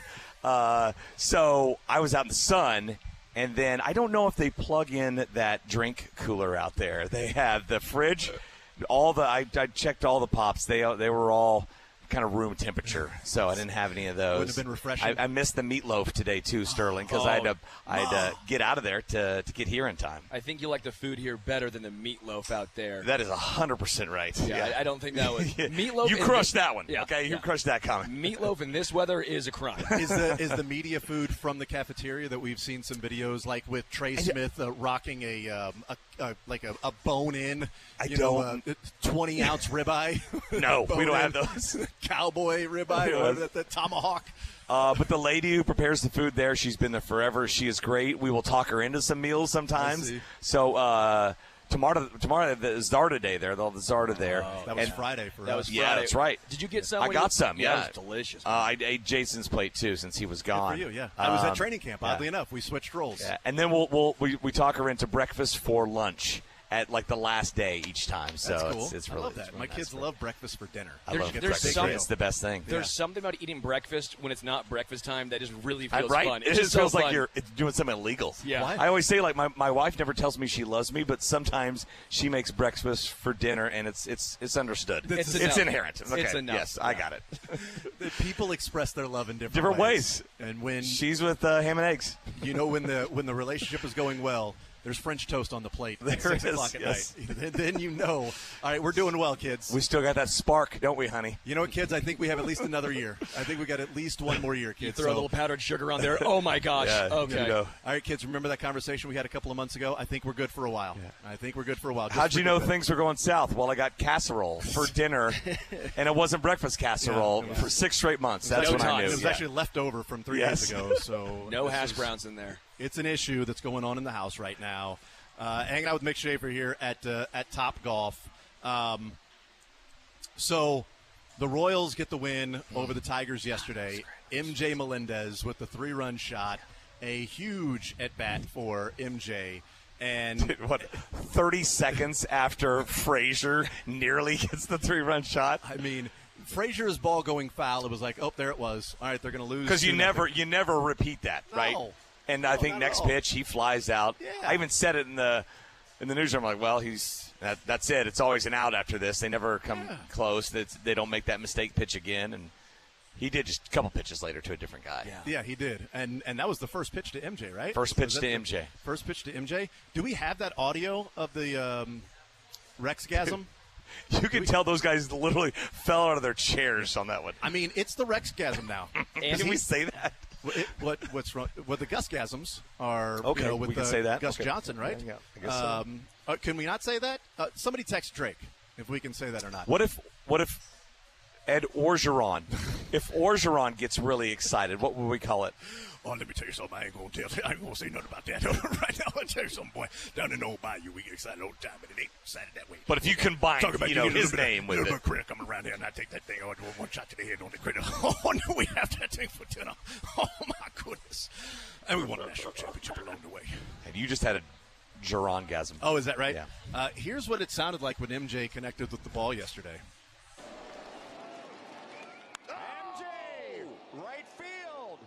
Nobody knows faster than Rex. Yes. No.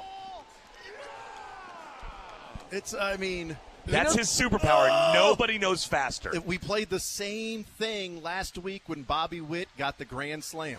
When Bobby Witt hit the grand slam, it was immediately. It was almost before, like we timed it up. Yes, I've done the same thing. It was like a tenth of a second before you heard the crack of the bat. Yeah. That you hear Rex go, yes. Oh, there it goes. I've sworn before he said it while the pitch is on the way, and I go back and like, no, it's barely after the crack of the bat, but barely. It's like it comes from a lifetime of hearing baseballs get knocked out of the park, right? Knowing what a mistake pitch is, knowing what the swing looks like. And the swing nope, compared with the sound, he knows right away. He knows it before the batter knows. Yes. When the rest of us were studying celestial bodies, like the moon and what's a planet and all that stuff, he was just listening to dingers, what they sound like. That's a dinger. Oh! Nope, that's not. He did it with Frazier, too. But then it was the initial. He did it with Frazier, and there was a little bit, stay fair. Like, But he knew pretty quickly it was going foul too.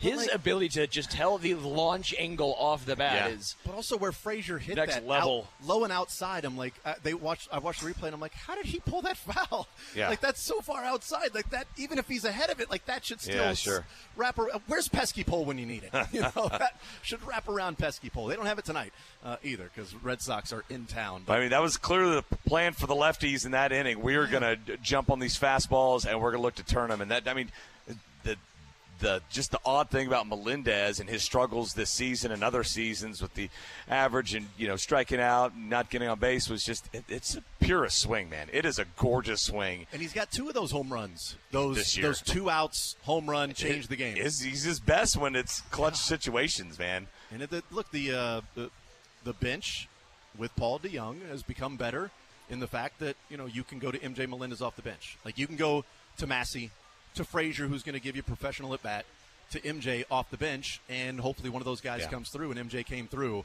on the first pitch, and what a difference of a swing that was.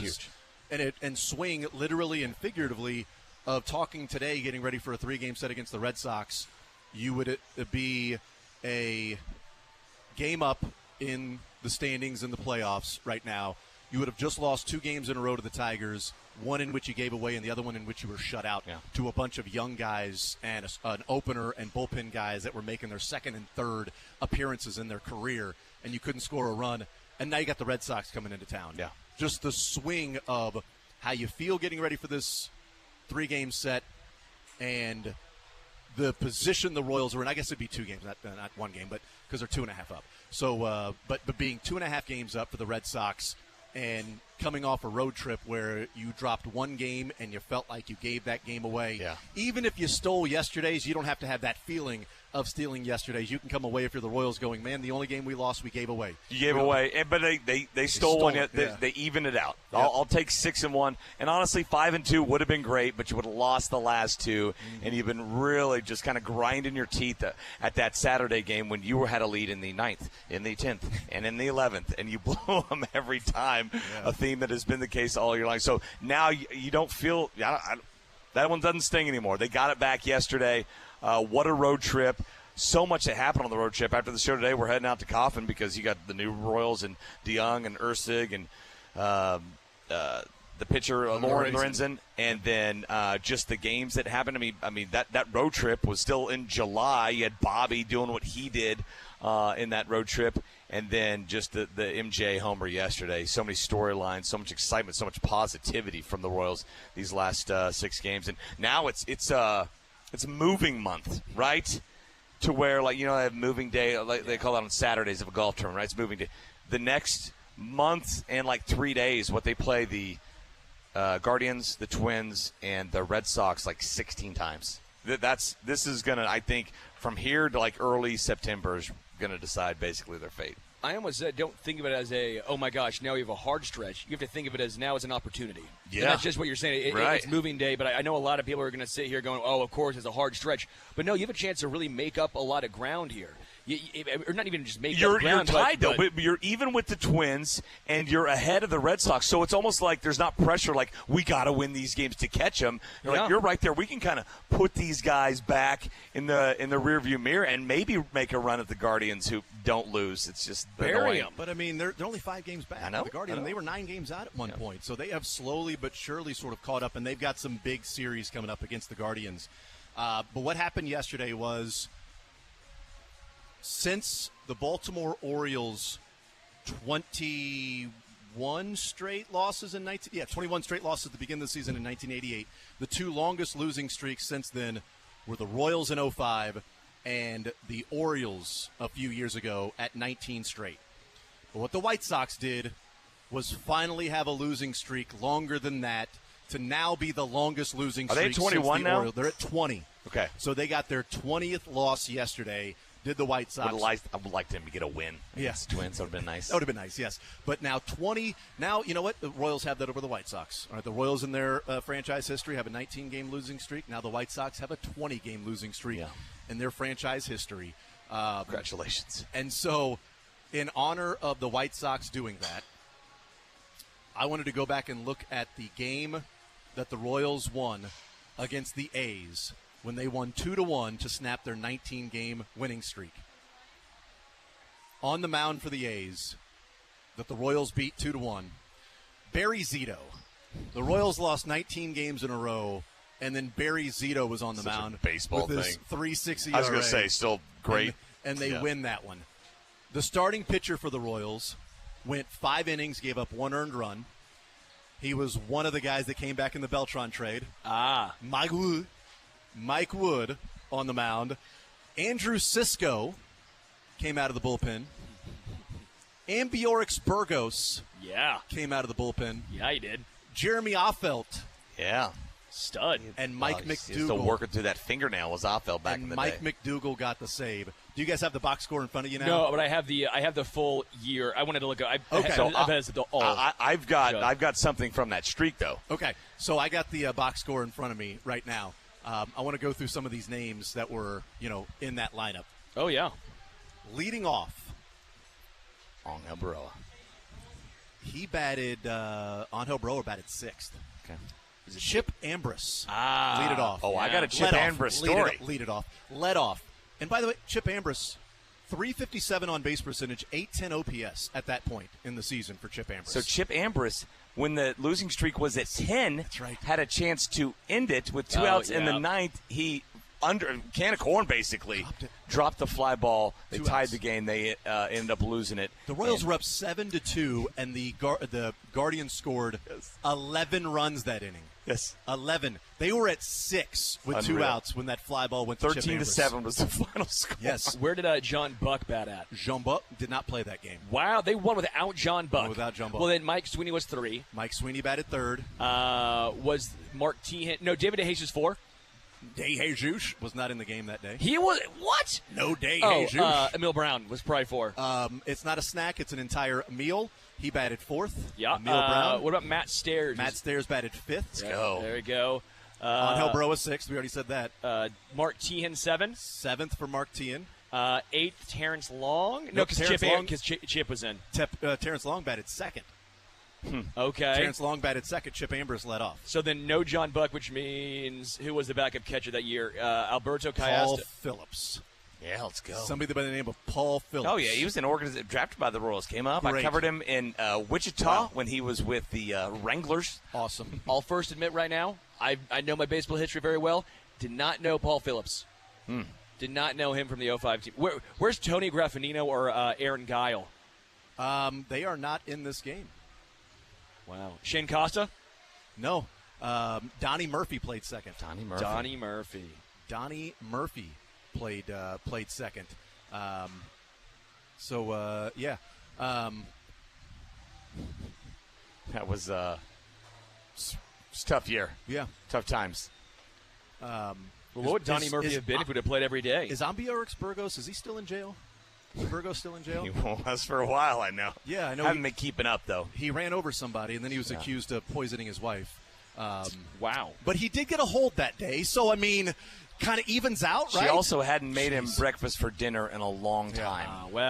Seems like a good dude, that you know what's Ambiorix Burgos. You know what's wild? Matt Stairs surprisingly had a very good year that year. Yeah. He was a ball player, man. Well, at age 37 for the Royals, due to OPS to 818. Nice. Yeah. Which was the second highest on the Royals behind Mike Sweeney. We would talk about Pasquantino and some of these other guys. All they do is pull the ball, right? Matt Stairs. I mean, you could hold a 5-year-old's birthday party in left field during batting practice and be totally safe because all that guy was just cranking it to right field. Are they giving birth in left field? It Yeah, just it's doesn't fine. matter. Doesn't matter. No, Stairs is taking BP. They've got roughly 6 pitches to get this done. All right, we'll take a time out. We're hanging out here at Top Golf. We'll get our Learn Funniest Best from the weekend. We'll talk a little Olympics as well with KSHP 41's Mick Schaefer hanging out with us at Top Golf. More Zone next.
Hanging out at Top Golf. They've got the Sure Thing, the new golf club they are introducing, a club designed by Callaway engineers for beginners and those looking to improve the game and increasing the likelihood of hitting the ball solidly, experiencing the joy of golf. No matter what level of golf you play, you can enjoy the Sure Thing. A larger club face, better contact, 20-degree loft for the higher ball flight. And Top Golf is celebrating that by offering a free order of boneless chicken wings. We got that here at the table. Fantastic. That goes on today to every bay is going to get the free order of boneless chicken wings while supplies last. And giving away 5 $100 Top Golf gift cards. Come in, fill out how many teas you think are in this jar, and the 5 closest wins a $100 gift card to Top Golf. Mick, what do you think of that? Can you repeat it? Say it one more time, really fast. Oh, I'll catch it. Was that wrong of me? Was that mean? Right as you took a big bite to ask you a question. Yeah, I've come to expect I'm nothing sorry. less. That was a jerk move right there. Jerk move here. Well, he just figured. No, dude, that's no. That's a jerk move. Yeah, that was pretty. That's an even worse jerk move. Put my lips right there. You're fine. Okay, Mick, and I'm going to use a straw, so I'm going to get underneath. You won't get to it. Mick just stole Jason's drink. I Nice. borrowed it. A little. Yeah, he didn't steal You it. He give gave it right it back. You want to give it back? He gave it right back. Yeah. I love this little petty That was feud funny. you have going on That right was now. funny. It's That was very, good. You know what? very Tit for tat. 9-year-olds. That's fine. Yeah, I deserve that. All right, let's get into Learn Funniest Best, what we learned from the weekend, the funniest from the weekend, and the best from the weekend. I guess this was common knowledge with a lot of people, NBA fans and NBA Twitter, etc. But I did not know that there was a group of Americans that were openly rooting against Noah Lyles. because of what he said about the NBA World Champions. In Oh. saying that, when he won the world championship in the 100-meter, and he's like, we're the world champions. It's like, I never understood, he picked a sport. It could have been NFL. It could have been baseball. And he said, I don't know, the NBA, they call themselves the world champions. Like, you're the champions of the United States. You're not champions of the world like the other teams. Hold on. Toronto plays. That's a good point. Toronto plays. That's a great point. Noah. That's a great point. In your face, Noah. Now I'm glad. Now I wish I would have rooted against him now. But apparently it made so many NBA fans mad that they've been openly rooting against him. When he lost the Heat 1, which was just to get to the semis, you didn't need to win. They were like, all that smack talking you lost in your first race. It was like trending. Noah Lyles losing, and I learned that there's a segment of people in the country that are rooting against Noah Lyles because He does make a good point. They They're play dumb. basketball all over the globe. Yeah, but United States, no one's like the best of the best. They're not. We're playing in Serbia. I think he was. I think he may have gone about it the wrong way of him saying, "I'm the world champion sprinter." Like I won the world championships on 100-meter. Like the entire world was eligible for me to play. Like the teams in Europe aren't eligible to play in the NBA, so you don't really know if you would have beat them. We know they would have beat them, right. So we know that. I don't take offense if somebody were like, "Oh, the Chiefs, they only won teams against United. They're not the world champions." Well, nowhere Okay, else cool. though Okay. they really play football. Like baseball. Are What, you really BFS? the World Series? I mean, you got the champion? WBC. I mean, Yeah, you got some teams all over the globe that can play. Yeah. But I'm glad that basketball does not do Leagues Cup and stuff like that in the with middle you of as the well. season. Well, for the haters out there, this is what it sounded like yesterday on KSHB 41 with Noah Lyles getting ready to run the 100, and it was so close. The commentators had the wrong winner at the end, but we found out a photo finish. Here's how it sounded. There's an Olympic gold medal waiting for somebody who wants it the most. Now Thompson starts to wind up. Curley's going with him. This is close. Jamaica's going to do it. Kashane Thompson is a gold medalist on debut. We thought it was going to take 9.7 to win. Guess what he just ran? 9.78. But it was a lean at the tape by Thompson. Visually, we think he got it. They're working on the photo. Fred Curley pushed him all the way. Noah Lyles is looking anxiously. It's Noah Lyles! And it had to go to a photo finish to decide it. America! I told you! Noah Lyles, America, I told you, I got this. But it's funny, he had already congratulated the Jamaican Thompson runner. Yeah, like, well, you didn't know at one point. Actually, you did. Yes, right. Nobody believed. Well, you didn't believe that you'd won for a moment. He went over there and he said in the interview afterwards, he was like, "I went over there and I was getting ready to, be humble. I'm gonna have to be humble now. Gonna have to be humble. Gonna have to be humble there." And then he went like, "Oh, yep. Throw that out the window." Told you, I got this. No Best in the longer world. have to I be still, humble. because I would have maybe committed to it as much as those broadcasters did, but it looked like Thompson won. Yeah. Even on the photo finish, I did like.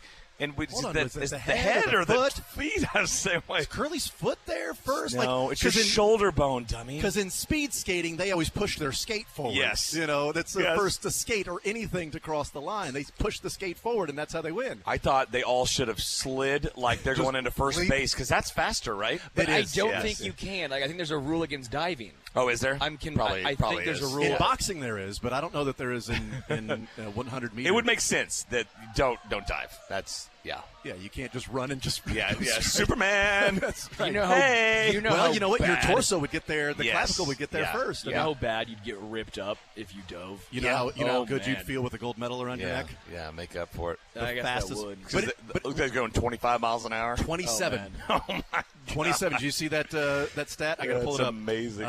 If you fall, that is a terrifying fall. It's so funny. Like we kind of go nuts when we see like Tyreek and those guys running 22 miles an hour, and Yeah. these guys are 5 They're the, mph faster. I mean, the top they do have 5 times. pads, in fairness. They do They're have running pads, with yeah. pads and The helmets. top 5 miles per hour. Noah Lyles reached the top speed of 27.1. Akani Simbine, 26.9. Keshane Thompson, 26.8.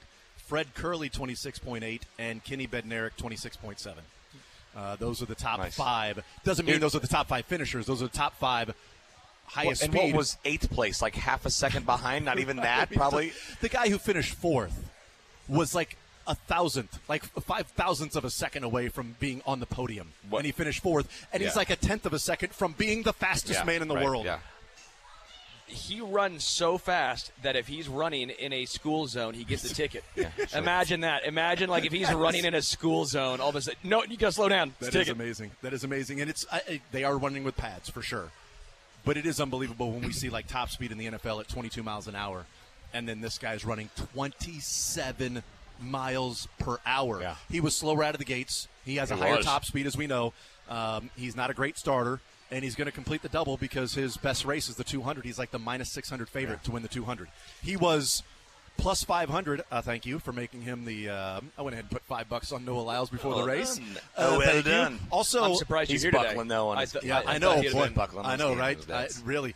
But also, like, I went and so you look at all the different books, and no, I don't. Caesars had the winning race time over under 9.72 was the Caesars. 7.2? Yes, at DraftKings it was 9.82. Yeah. 9.72 would be the 5th fastest 100-meter ever. I couldn't believe it. It was like minus 175 over. But it's like, okay. Fine. So what's the money? I'll bet $20 and win 10. Like, I mean, whatever it would be. Like, okay, that's fine. Bet $15, win 8. Like, it was really weird that it was like a full 1/10 of a second slower or faster than every other book that was out there. It was really odd. But yeah, it was under 9.82. It was a 9.7 whatever. 9.785. Yeah. And then 9.789 was Thompson. Unbelievable, man. 1,000. You heard my Sports Center, huh? Oh, Sure. I did. That was it. Yeah. Oh, I also watched it. So. All right, what'd you learn, Sterling? Wow, that was just your learn the whole time? My gosh. That's just a whole section. Well, I got a couple more. Do you want me to have a couple more learns? I got 3 more learns. Okay, we'll get to you in a second, Sterling. Oh. Go ahead. I have 2 learns. Oh, no. I am a handball guy now. I don't really think I've really watched handball, and I was at the Peanut. Oh, the sport. Well, no, I was at the Peanut, though, and I didn't realize how electric it was. That thing is sick. Handball is great sport, absolutely electric. And then number 2, this is from Danny Vitti on Twitter. Among qualified hitters since 2022, Luis Arraez has the highest batting average in Major League Baseball at 327. Kyle Schwarber has the 8th lowest batting average in baseball at 217. Kyle Schwarber has reached base more times than Luis Arraez by 12. 638 times for Schwarber, 626 for Arraez. Because he walks. He walks that many Arraez times. doesn't. And Arraez missed, I think, like 18 game difference maybe in the 3 years, 22, 23, 24.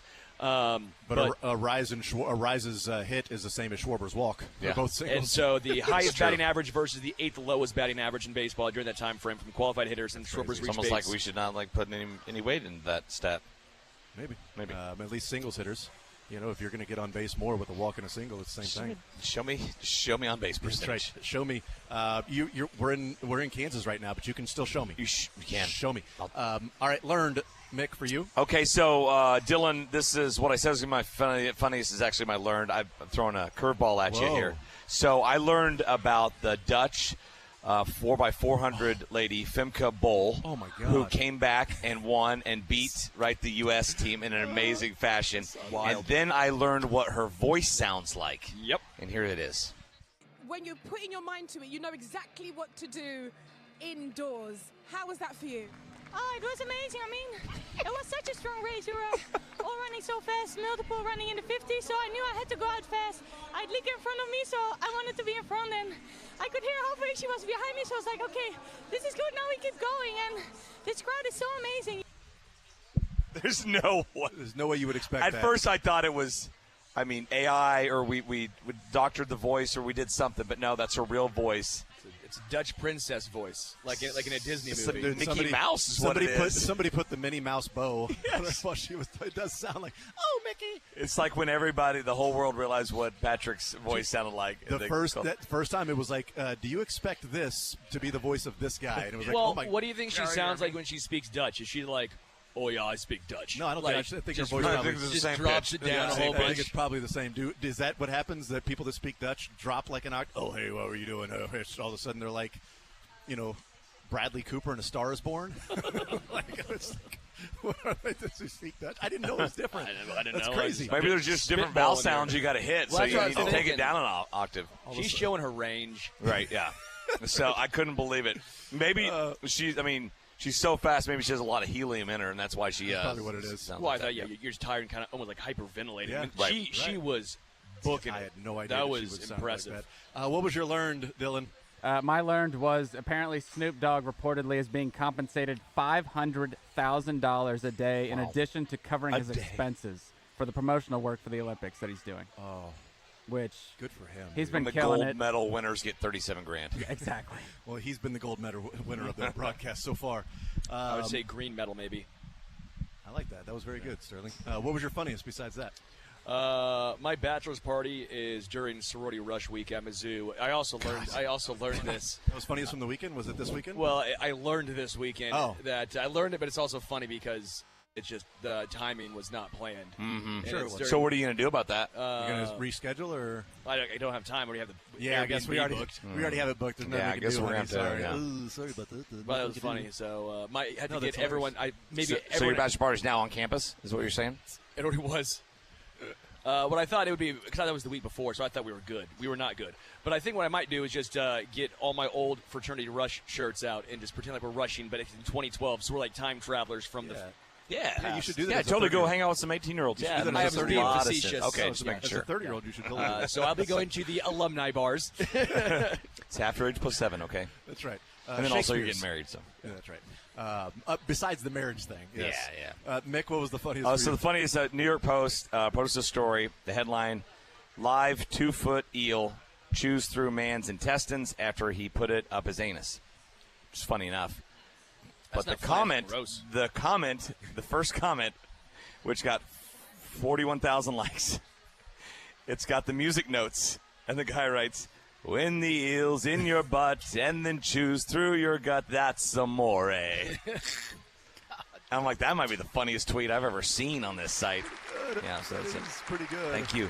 Yes, and we always have that with Mick Schaefer's sound moving forward, so that's also good. There's some weird people in this world, huh? Well, that is pretty weird. Yeah. What was the funniest for you, Dylan?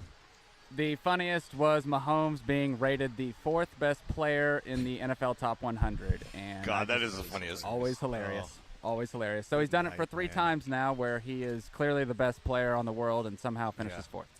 Well, no, here's the deal. Here's the task. He needs to go and beat those guys in front of him or prove that he can win without them. You're right. You're right. Oh, yeah. Darn it. Maybe if he just beat those in the last 4 games of the year that he played, maybe if he beat all three of the guys were ahead of him, then he would have gotten more love.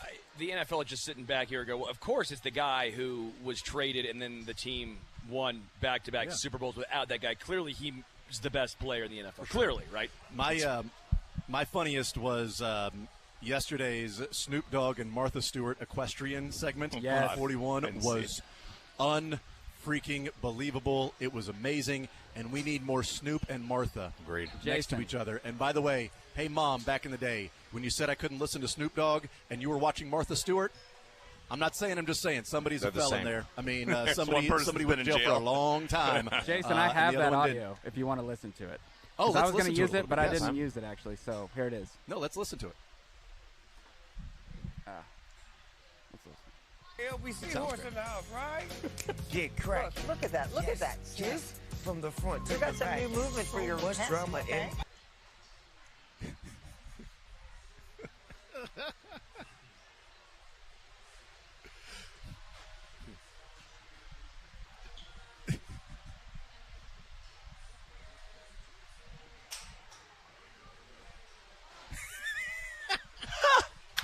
He starts crip walking on set.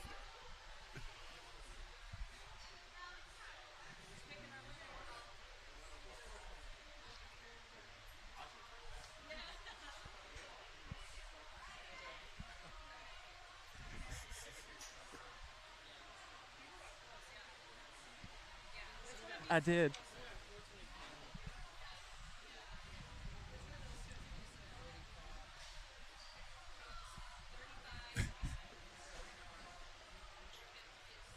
I'm going somewhere.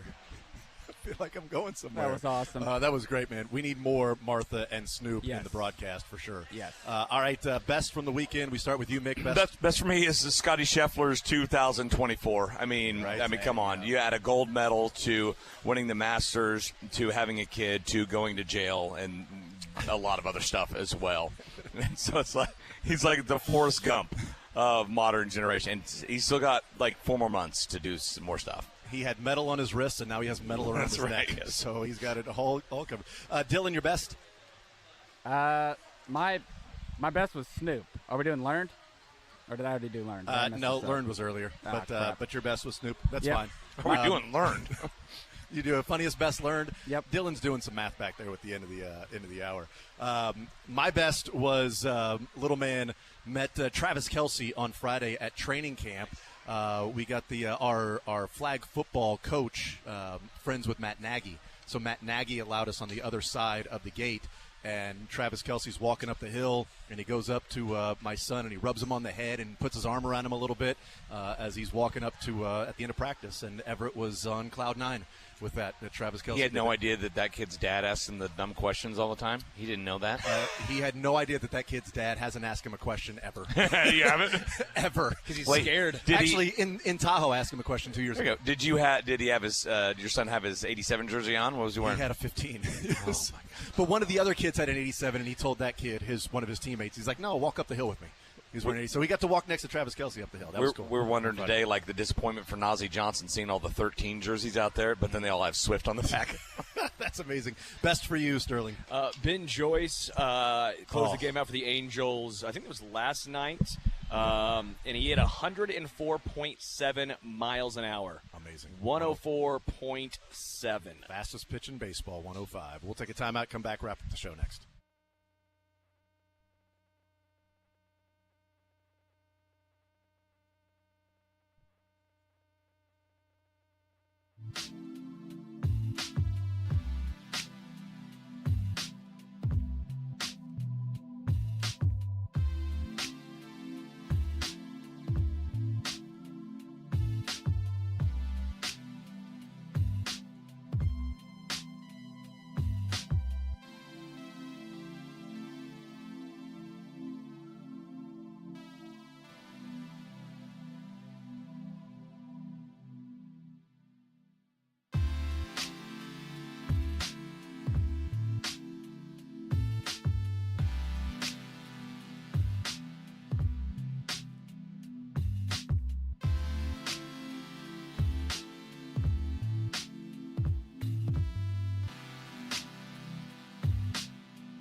I wrap things up here from Topgolf Overland Park with the sure thing that they have. Also got some local news in the Olympics there, Mick. I'm going to turn your mic on for you. He'll run again tomorrow, but Quincy Hall yesterday qualifies for the semifinals of the 400-meter out of Raytown South. Went to South Carolina. Had a great interview afterward. He ran a 44.28, which is really good for a round one heat. And I think he's one of the favorites to win this thing. He'll be in the semifinals tomorrow in the 400. And the finals will be on Wednesday. Yep. Semifinals tomorrow, finals on Wednesday. So take that, Curtis, huh? Hating on Raytown South all the time? I don't know if that's true or not. But give the Cardinals some love, you Blue Jay. Come on. Ridiculous. I know, rival birds. I know, right? They're always fighting. Always. You always see them out there in the air. They're like dragons. That's the blue we're at. Oh my Go God. Mustangs.